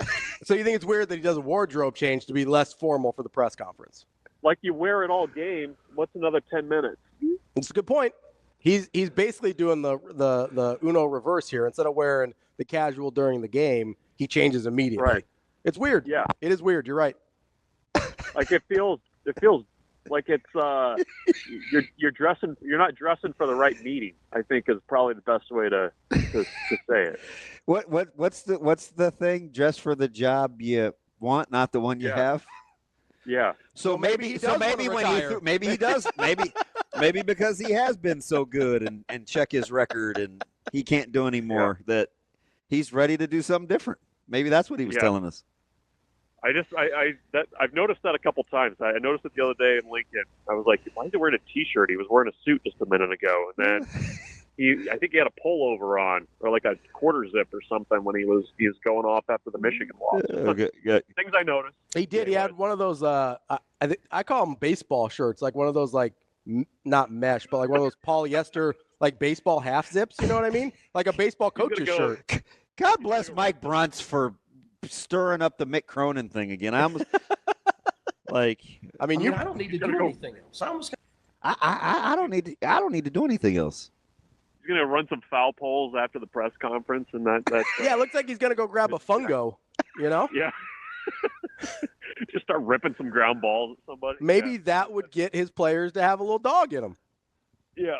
Anyways, you were on a line of questioning, and I threw it off. But he was asking me about chicken, so I don't think it was that important. Just his resolve. It's a cultural joke in there somewhere that I'm just going to let ride. Okay? I'm just going to whistle on by. Like Nick Saban, just going to whistle on by the graveyard. Hey, so, no, Bruntz, it was just more about resolve to get a meal that you really want. Like, what would you be willing? I just don't know if I can hold the temp. That's all. Got it. I mean, okay. Well, like what's your go-to? Would it be like mushroom risotto? I do like a good risotto. Not a big fan of mushrooms, though. A lot of work to stir for soggy rice. I don't make it, DB. Bruntz, I don't know why. I really don't know why you like this guy. I contemplate it every day a little more. What, me? Yeah. No, why you like Ravi? Yeah, we all like you. I mean, did you hear how he said it? Bruntz was like, me? Offended. Like, I'm the nicest guy in this thing. I never said I liked Ravi. That's true. Don't get it twisted. I'm grandfathered into his friendship with my brother. Bruntz is like, don't lump me into that. I'm not riding with that guy. It was kind of a package deal. Like, he was friends with Raj, and I just attached myself. I was like, Bruntz, we're friends now, too. And he's like, wait, what? I'm a friend to be named later. I'm a barnacle on that ship. Yep. I just attached myself. It's like getting the compensatory pick for Gleyber Torres. Hey, so, but Bruntz, how do we feel on January? What is today? The 8th? 9th. The 9th. How do we feel about Nebraska managing the portal with probably only an addition or two left? Yeah, I mean, pretty good. I mean, I think the way that things started, I mean, I think that was the thing that was tough with the portal for Nebraska was, you have this huge roster already. Obviously tackle is, started out as a big need. That was going to be a big need. But beyond that, I mean, it was just kind of across the board where you need a guy here, a guy there. Wide receiver obviously ended up being a bigger group than maybe probably what it would have been. And just got another one. Yeah, in early November. Another one. I think they've done a good job of kind of managing things and finding a large group of guys who I think are going to, be early contributors. I think the shift has been interesting in the way that Nebraska's kind of targeted guys. It's felt like the aggressions ratcheted up a couple notches with who they've gone after, especially at positions of need. And I think they've done a pretty good job of handling it. And they've got guys that, they found some dudes in the portal, not just guys that are going to come in and compete. I mean, these are guys that are going to be starters. They're going to, be a big piece of this team. And I think that's how you have to do it nowadays. And, I know you guys are kind of having a conversation of how in the age of the portal do you, still run a developmental program. But I think they've done a good job of kind of patching holes with guys that are, legit difference makers rather than just guys that are just filling roster spots. And I think with the 105, you have to do that. I mean, you have to do a better job of identifying what your needs are and then going out and actually, being aggressive and getting guys that can help you right away at those spots. I thought Shafe had a fantastic segment the other day, and he said something that even a couple of our listeners really liked as well. And he said one of the things that he likes about this developmental versus non-developmental narrative that somehow is cropping up is that he felt like guys that they're bringing in through the portal, not only are they multi-year guys, but they aren't,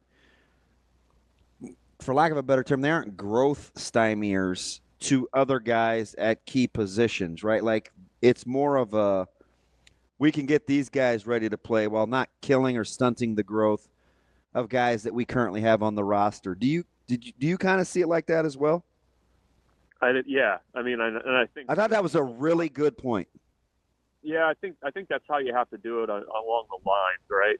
Like, if you know a guy's not necessarily going to be ready or maybe needs another year. I mean, essentially what you're doing is buying them time, but you're doing it with a guy that's, already pretty far along in terms of their development and what they can be. I mean, the addition of Pritchett yesterday, buys you more time for some of those younger guys in your program to come along and not have to be forced into action before they're ready. I mean, I think that's the position I look at the most of, like, how do you get somebody that can help you right now while also, I think it's probably a fair expectation that by, year 3 in a program, a guy's ready to go.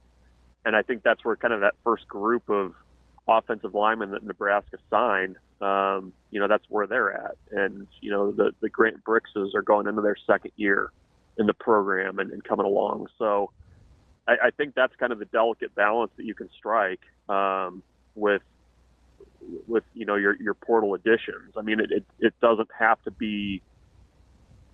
You can kind of have both, I guess, is probably the best way to put it. And I think they've done a good job of doing that at a number of spots. Linebacker's another one too, where you bring in a guy for 1 year that's been really productive and could be a little bit of a leader in that group. It buys you more time to develop the guys that are around him while also, giving those guys, playing time and being part of the rotation too.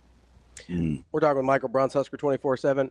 Bruntz, I think there's sometimes a misnomer amongst fans too that just because you got a guy in the transfer portal, that doesn't mean he's also not a developmental guy, right? Like there was a concerted effort in this class to have guys with multiple years left after they transfer. Like that's part of that same philosophy, right? Wait, do we still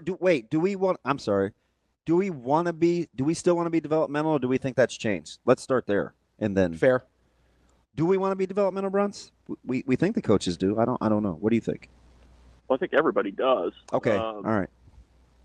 But I think the 2-year thing is interesting because I think you saw that with, like MJ Sherman's a great example of this. Like if he comes in as a 1-year guy, you don't get nearly, what you probably would have gotten out of him in year 2 with development. Yeah. I think he's probably the best example that I can think of right now. And maybe Ben Scott. What about Judy? Yeah.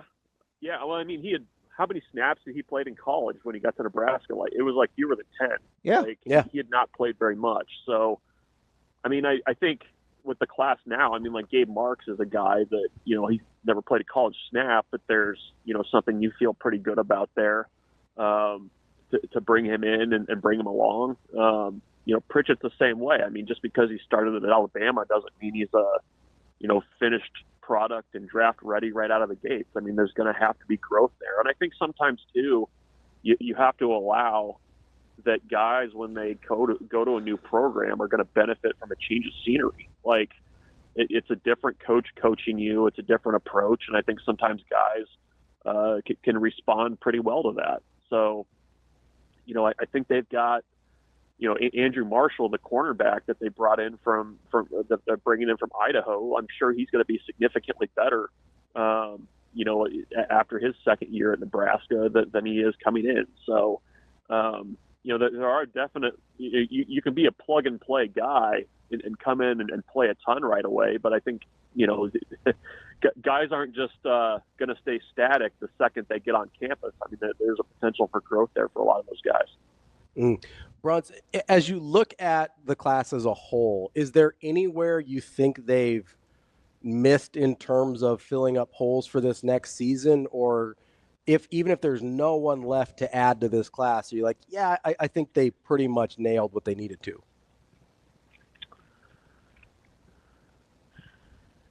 Well, I'm curious to see, defensive line wise, what how they approach that, or if they approach that position also in the spring when that window opens. I mean, I think just kind of looking at the group that they have now, it feels like they would benefit from like another guy in the middle.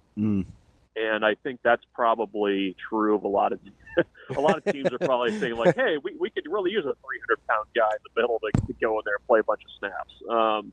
It's a premium position. So that's one where I think, that maybe they, circle back on, especially once they have their defensive line coach on campus and they're able to kind of approach that differently and they see what they've got. But I mean, I think overall they've done a really nice job of, addressing a lot of the needs that they have. Another one was, the special teams piece of it was huge. And that probably got lost in the shuffle a little bit, but I think they've done a pretty clear-minded job of identifying needs and being aggressive to meeting those needs. Bruntz, let me ask you something.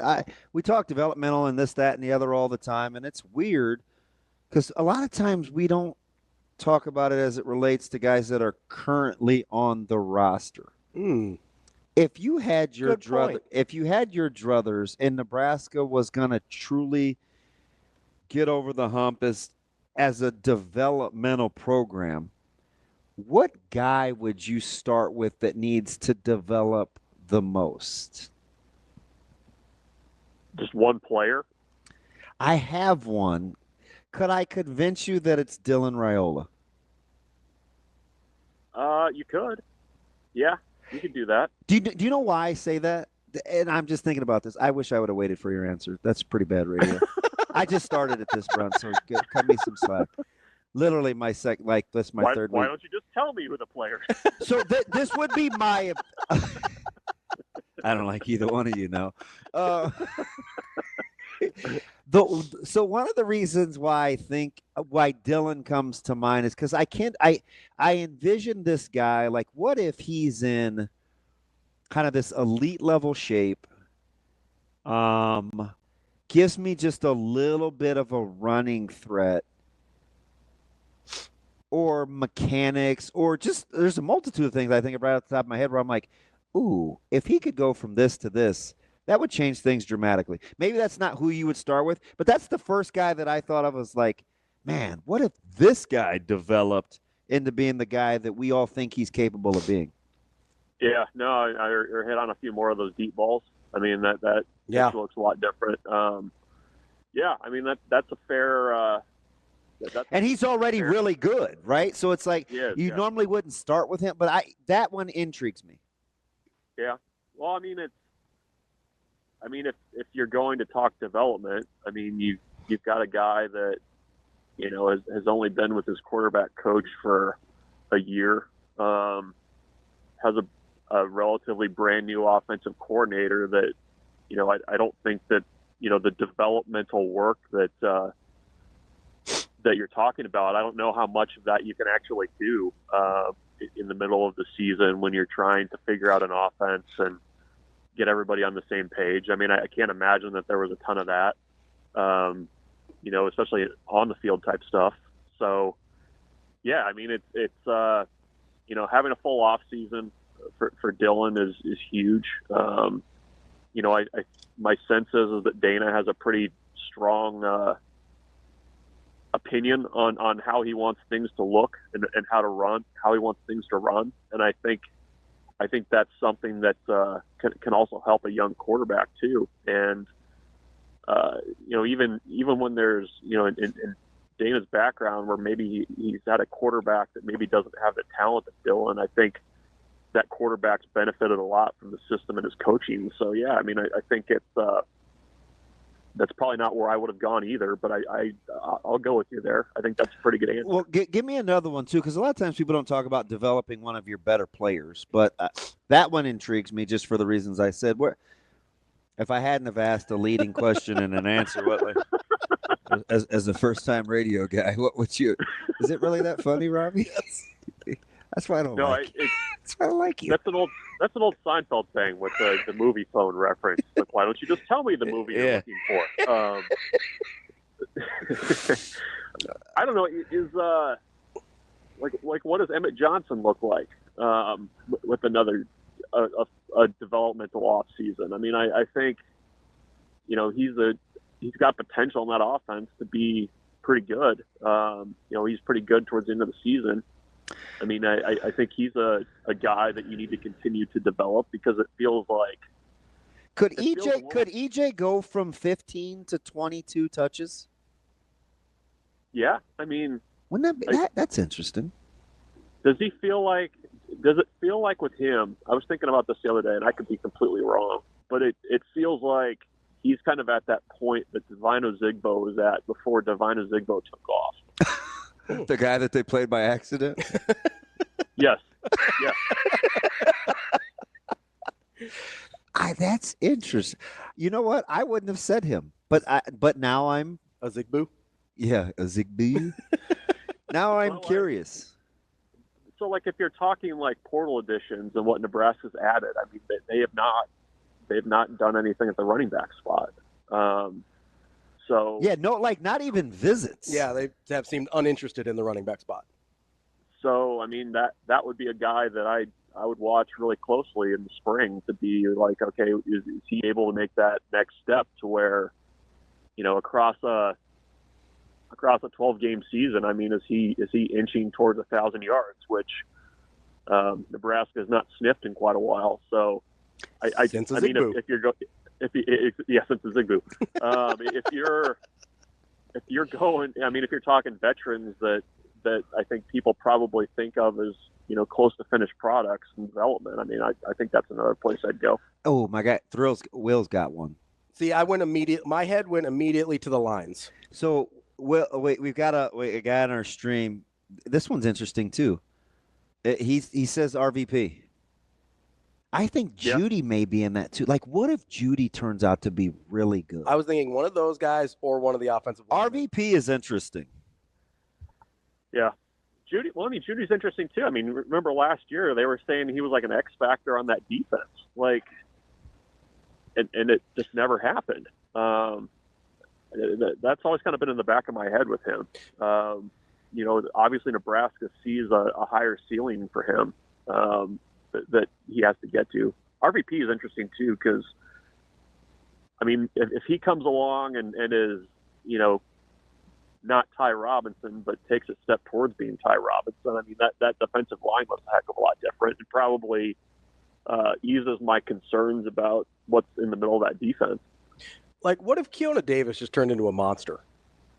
Now it gets interesting. So I know I gave again, bad at my job. I gave you the answer. But now the more that I think about this, Bruntz, I don't know if I would have told you, Dylan. He answered his own question and gave you the wrong answer. And I gave you the wrong. Yep. See? If you want a reflection of my aptitude, look no further than this last 10 minutes. I couldn't even cheat on the test correctly. Yeah, I mean, like, who blows cheating, right? Like, I do, of course. But I may rest on the hill of Dylan. I get what you're saying with Dylan, but like, if we're talking about the lines, but I kind of like Will's because I'm going to say this, Bruntz, and I want to get your response. If I told you that RVP had more upside than T-Rob, fair or foul? Because Robinson came in highly touted. He did. Yeah. And we kind of forgot about him for a couple of years, and then he got good. Yeah, I would go along with that. I could see that with Van Poppel. Okay. That's our guy, Michael Bruntz, Husker 24/7. Bruntz, appreciate your time as always. We'll talk to you next week. Thanks, Bruntsy. Yep. See you guys. More Hurrdat Sports Radio coming up next. That guy never disappoints. We're back here on Hurrdat Sports Radio, AM 590, ESPN Omaha, ESPN Tri-Cities, KFOR in Lincoln. That's DB. I'm Ravi Lulla here on the Pillar Exterior Stage. It's time for Bet On It, brought to you by Warhorse Sportsbook, the best place in Nebraska to place your sports bets. Whether it's at the casino in Lincoln or in Omaha, they've got you covered. Check out warhorsecasino.com for more info. What's up, DB? Why are you looking at me like that? I'm traumatized. By what? By me and Bruntz, like, teaming up on you, or? No, I'm used to that. Oh, okay. I am a little disappointed. You for 10 seconds got out of breath Brian to turn on me. So that's my dude. That's true. He usually doesn't ride with me. No, I know. But that's how you know that's why I like him though. He's just an equal. He's equal opportunity. He's whatever. You know what I meant to ask him and I got sidetracked. Yeah. Speaking of bet on it, would you trade for McCarthy? If I'm who? Anybody? Yeah. There's definitely certain because I situations can't remember how he thinks of McCarthy. I think he likes him, right? I can't remember. I really don't. But there are definitely certain situations where I would trade for McCarthy. If I was the Steelers, I'd trade for McCarthy before I traded for Aaron Rodgers. Let's squash the Aaron Rodgers to I'm just saying thing. If I'm the Steelers and I'm looking at trading for a quarterback, I absolutely look at JJ McCarthy before Aaron Rodgers. Mike, out of breath Brian, the Dallas fan. Mike, not JJ. I was thinking quarterbacks. No. Okay, we're on totally because he's a. I was thinking Michigan Lance. What? You get black people confused again? I was thinking about. How do you confuse me? I don't even know if out of breath Brian rides with Michigan Lance. I was thinking about callers that usually ride with you and not me. I don't think B rides with Michigan Lance. That's fine.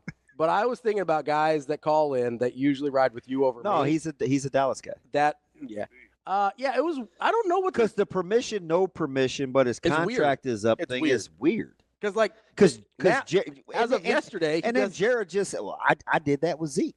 I mean, it's just bad business. I mean, if a guy doesn't want to be here, and I mean, yeah. But wait a minute. So Jared didn't say anything. What did he do with Zeke? He compared a guy that wins double-digit games every year to a guy that hasn't run for 700 yards in the last 3 years combined. Also, I mean, he's exaggerating a little. Is it? Hungry dog gets the bone. If you don't quit with the Mick Cronin thing, completely delusional about who they are. The funny thing is he didn't do this with Zeke. He paid Zeke before he had to. No, but he just said this the other day on radio. No, I know, but he's not telling the truth. No, I know. He paid Zeke before he had to. He let McCarthy's contract expire, which was yesterday. So right? Here's my question: his contract expired. Now so he doesn't need permission. He can talk to whomever. I would think so. That's what a contract expiration means, right? Like they have no say over what you do. He's a free agent, right? Yeah, that's I don't know what Chicago's doing either. By the way, I don't. They have requested permission to talk to everybody under the sun, including apparently Matt Campbell and Cliff Kingsbury. Like everybody. What are you doing? Kingsbury's going to get a job. Yeah, I don't, man. You know where I bet he winds up? Where? Yeah, I don't know. Where were you thinking? I don't know. Because you had a team in mind. I did. Well, who? New Orleans. Oh. I just don't know if he can do it without a quarterback. He couldn't do it with a quarterback, so it's not entirely true. He had great first halves of the season. Okay, cool. How much does that matter? Denny, it's a joke. Does anybody give a single crap about winning in September and October? Well, as a Steelers fan, considering they lost 4 in a row and had an easy 10-game schedule, I care. You feel a little better about it? I care for you. I thought you were going to do I swear, like Boys to Men by the moon and the stars in the sky. No? I swear. That's not Boys to Men. All for One. There you go. There it is. That was the other black guys. We will embrace it. I don't think they're brothers. I think All for One? I think 1 or 2 of them were. I think, I don't know. We're going to look. I think it's like Team Light Skin. So kinda. So what? Light skin doesn't count anymore? It's not exactly what I'm saying. What? I don't even know. Is that All for One? It is. I swear is All for One. They 50-50? At least 3 of them. What does that mean? So we got. Is that you mean ambiguous or yes? So 2 are for sure brothers. Not like not how related, but okay. Yeah, so that doesn't count. No, 2 of them are black. That doesn't count though. One of them is, I believe, light skinned. Okay. I'll be honest. One of them kind of looks Hispanic. He kind of looks like Fat Joe. I don't know if I don't know if Fat Joe had a deal before Terror Squad. Surprise, surprise. But that would be I'm so done. My best guesstimation of the breakdown here. Yeah. I would guess. You're not gonna bet on it though. No. It's a light opinion, like B. Edwards on Notre Dame. It's a light opinion on the breakdown of All for One's ethnicity. So yesterday of Arkansas and Villanova, would you have guessed that Arkansas would have been the one to fall short? But after getting up 11-1, they apparently forgot how to score. No, because I don't really trust Calipari, even though I find myself defending him against people sometimes. You're watching Villanova beat UConn. You're like, this damn DB. Yes, 100%. Yeah. Well, I'm sitting there, I go, you gotta be kidding me. Because you hate Neptune. Yes, because I think Neptune sucks. Wow. I don't think that dude can coach his way out of a wet paper bag. No, you're exactly right. Oh, sad. I think my guy Ian, who coaches his daughter's Holy Family, like 5th grade team, could coach Villanova better than Kyle Neptune. They're undefeated right now. They're smoking people. I don't think she's listening right now. She listens to us every morning. Yeah. Back in the day. Is she a bucket getter? Yeah, so she's the one that her team won the volleyball championship a couple months ago. Oh, yeah. And so they're killing it in basketball too. His goal, like he's smoking people. He showed me a screenshot of their they were like 38-7 was their final. And he's like, man, we're trying to get 50 points in a game, but they keep putting that running clock on us. Getting tossed like he's that dude. He's got first world problems. Okay. He can't score 50 because they're putting. He's that dude. Not enough time to score. Exactly. He's got Mike Leach problems. You know. I'm wondering about your selection of friends. Dude, Ian's great. Is he? Ian's. And it's funny too because that's ultimately what you land on. Yeah, he's a good dude. So is she like the Dixon of her team? Man, I don't know. Can you believe that guy's evolution as an offensive player? So I was just talking to Jake about this last night. He texted me unprompted about Dixon. And I'm like, okay, I can't believe he was like, I can't believe he's leading the country in scoring after kind of what he's been. 26 a game. That's a big boy number. That's a real number. You don't see that in college. Yeah. And what I can't believe though is he's shooting 49% from 3, which also leads the country. How about the no step back? Dude, that's the crazy thing is they're not spot ups. Yeah, I know it. Like before he was like a catch and shoot and you're like, you probably need to get out on him. We thought it was only Kalkbrenner in the matchup because of drop covers that he would do that. Right, but he would on the catch and shoot you're like, okay, he's dangerous there. Now he's doing like little hezzies and step backs and creating threes off the dribble, which was not in his game before. You know where I thought the game was over? Where? When he shot the running right-handed floater. I was like, oh, my God, they're going to let Solo Ball just work them. Yeah. But Caravan is on the Caravan of Struggle Bus. Mm-hmm. The Caravan of looks Love. Dramatically different without some of his buddies in town. Yeah. That are no longer playing for inexplicably missed the 2 free throws late too. Yeah, that's weird. Like he's an 81%er. That's how you know it's happening up here. That crowd got loose though. Yeah. It's been a good environment still, even though Neptune's terrible. That dude can't coach. I'm sorry. I can't believe Maddie hasn't reeled you in. Absolutely not. I don't think he thinks Neptune can coach either. But he was kind of holding. The jury was holding out. Jury was out for him still on Neptune. But earlier this year, he's like, yeah, you might be right on old Kyle Neptune there. I don't know. He got him to play. I don't know how he got. I know how he got that job, but he shouldn't have got that job. I'm going back to the well tonight. Well, you want a couple more winners? Yeah, I always want winners. Coming off a 1-1, which is, by the way, it's 2-1 in the last 3. It's all right. You know, you're not on your 18-game win streak anymore. But I'm going to get there. Yeah, 100%. I'm supremely confident. Supremely confident. I'm going right back to the well. Like Diana Ross in the Supremes? That thing wet. Because when listen, and with Rutgers. Oh, you love Rutgers. Listen, Harp checked out. I thought he was playing. Mm-hmm. He was good to go. He only had 4 field goal attempts. Mm-hmm. He sold. He didn't feel good. He sat. Yep. So I had to watch Wisconsin do that to Rutgers without really Harper playing. Mm-hmm. Oh, no, I'm going back to the Rutgers well. Going back on Rutgers? I'm going back to the Rutgers Plus 1.5 against the Boilermakers? Yep, against Purdue. Who's your other one? Give me. Uh-oh. I'm going to Columbus, the Ohio State Buckeyes. You got a -3.5 against the Fighting Dana Altmans? -3. That's what I'm looking at. Okay, I got a 3.5, but all right. I like the Ohio State, and I love the Scarlet Knights of Rutgers, catching a small number at home. I am going college football playoff. Give me my Golden Domers minus the 1.5. He's a honk. Against the Nittany Lions. That's Bet on It, brought to you by War Sportsbook. Welcome back here on Hurrdat Sports Radio, AM 590, ESPN Omaha, ESPN Tri-Cities, KFOR, and Lincoln. We're going to talk to Stephen Means here in just a second. He covers Ohio State for Cleveland.com. Yeah. We'll get a little preview here. I'm curious. Yeah. Hot, trendy team. Feeling pretty good. Which hot, trendy team? The Ohio State Buckeyes? Yeah. Well, let's talk to Stephen Means about it. See what he has to say. Stephen, what's going on, man? How you doing? Good. Stephen, how are we doing this morning? I'm good. How are you? Good. So you get the sentiment. You know kind of what the national feel is. This team is really starting to play well late and have had their way in the playoffs.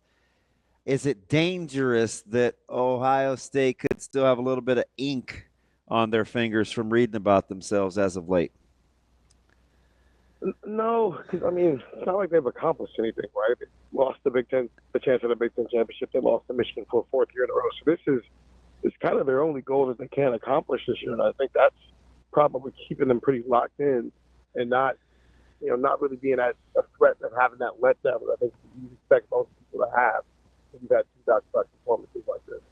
Stephen, what's the biggest difference you've seen from them losing that game to Michigan to the way they've played in the college football playoff here? Is it just a matter of focus and being locked in, or have you seen something else? No, I just think they're approaching football as if they're better than everybody else. Not trying to approach football as if, they're trying to prove something in the run game. I think they just overthought the Michigan game, and obviously that rivalry game comes with some things with it that other games are just not going to come with. And so there is a sense of, the coaching staff is coaching free, the players are playing free. And so, yeah, they're going to have to solve the Michigan problem, but that's a problem for 12 months from now. Right now, I think you have seen them put themselves in a situation where you probably think, I'll take Ohio State over just about anybody who's not wearing baseball. Yeah, it's interesting because I think all year, Stephen, full disclosure, I've been one of these guys following them close. I always felt like there was a disconnect between the back end, the front end, just kind of being disjointed defensively. I didn't know if it was a Williams Sr. Knowles thing, but as I've watched this D-line the last couple of games, I thought Tennessee was physical up front. They got whipped. And I did have a few questions about Oregon along the offensive line, but Ohio State handled their business and looked good doing so. Is there a difference, in your opinion, in the way that front four is playing as of late? Yeah, and we started to see that late in the season, really after that first Oregon loss. They made some tweaks to some things in the secondary that have forced quarterbacks to hold on to the ball a little bit longer, which is allowing these guys to get home up front. But I also just think the offense is probably having an underrated role in why the defense is playing so well. Think about it. When you're 21-0 at the end of the first quarter, when you're 17-0 in the first quarter, 34-0 in the middle of the second quarter, teams can't really run the ball because they're trying to. That's a good point. What you're seeing as a result of that is Ohio State's defense has a chance to really tee off on teams in a way that we haven't really seen in quite some time. And Jack Sawyer and JT Tuimoloau and Tyler Williams and Ty Hamilton are taking full advantage of it. Stephen, as you look at the matchup with Texas, is there an area where you think the Longhorns are particularly troublesome for Ohio State? I think, as funny as it is to say, given Ohio State's wide receivers, I think that Texas' secondary is interesting because it's not so much that they're going to test Jeremiah Smith and Will Howard and Carnell Tate. It's more, and Emeka Buka. It's more they're going to force Will Howard to maybe be a little bit more patient than he's had to be the last couple of games. So they do play a lot of zone, and they can kind of work their way up the field. So can Will Howard stay patient and try to force things that maybe aren't there and not stay patient? I think if that happens, then maybe we see something similar to what we saw against Michigan, what we saw against Penn State, where he can get a little turnover heavy. But if he's locked in and he can continue to be patient and allow things to come to him, we're going to see what we've seen the last 2 games. Interesting, because I think the one place that Texas is depth and their versatility. They can collapse the pocket and they're stout at the point of attack. I really like Texas's depth along the D line. Is there some hay to be made there as you watch Ohio State up front, or do you like the way that Ohio State's calling the game that can neutralize how good I think Texas is up front? Yeah, I think it's a little bit of both. Texas has a really good front. You can't take that away from them. But so did Oregon, and so did Tennessee. And I don't say that flippantly. I say that I don't think Ohio State's offensive line has been more talented than the defensive lines they have played. They're missing a first-round draft pick in Josh Simmons and the Remington Award winner, Seth McLaughlin.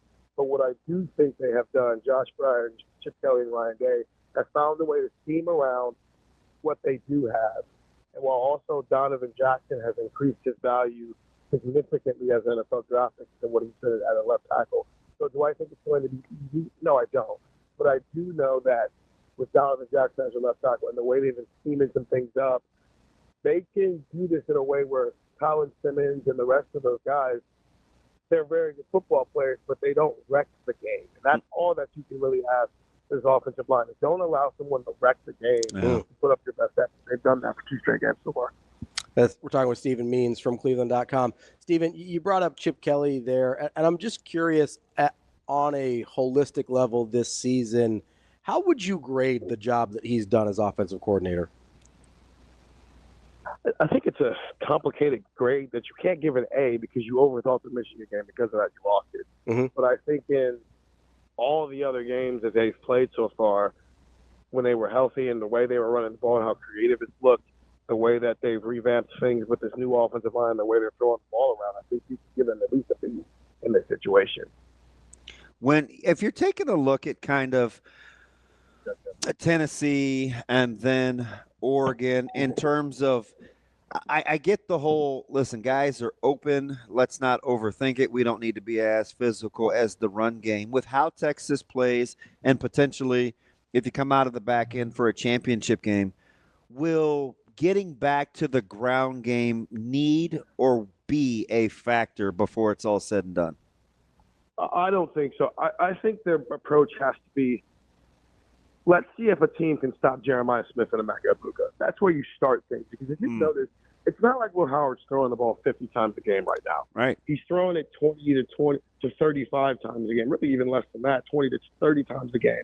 But because they established Jeremiah Smith and Emeka Egbuka so quickly in these games, because Travion Henderson can be such a threat for you in the passing game, it lightens the box. And then we see Henderson and Quinshon Judkins be effective in the run game. And that's the difference.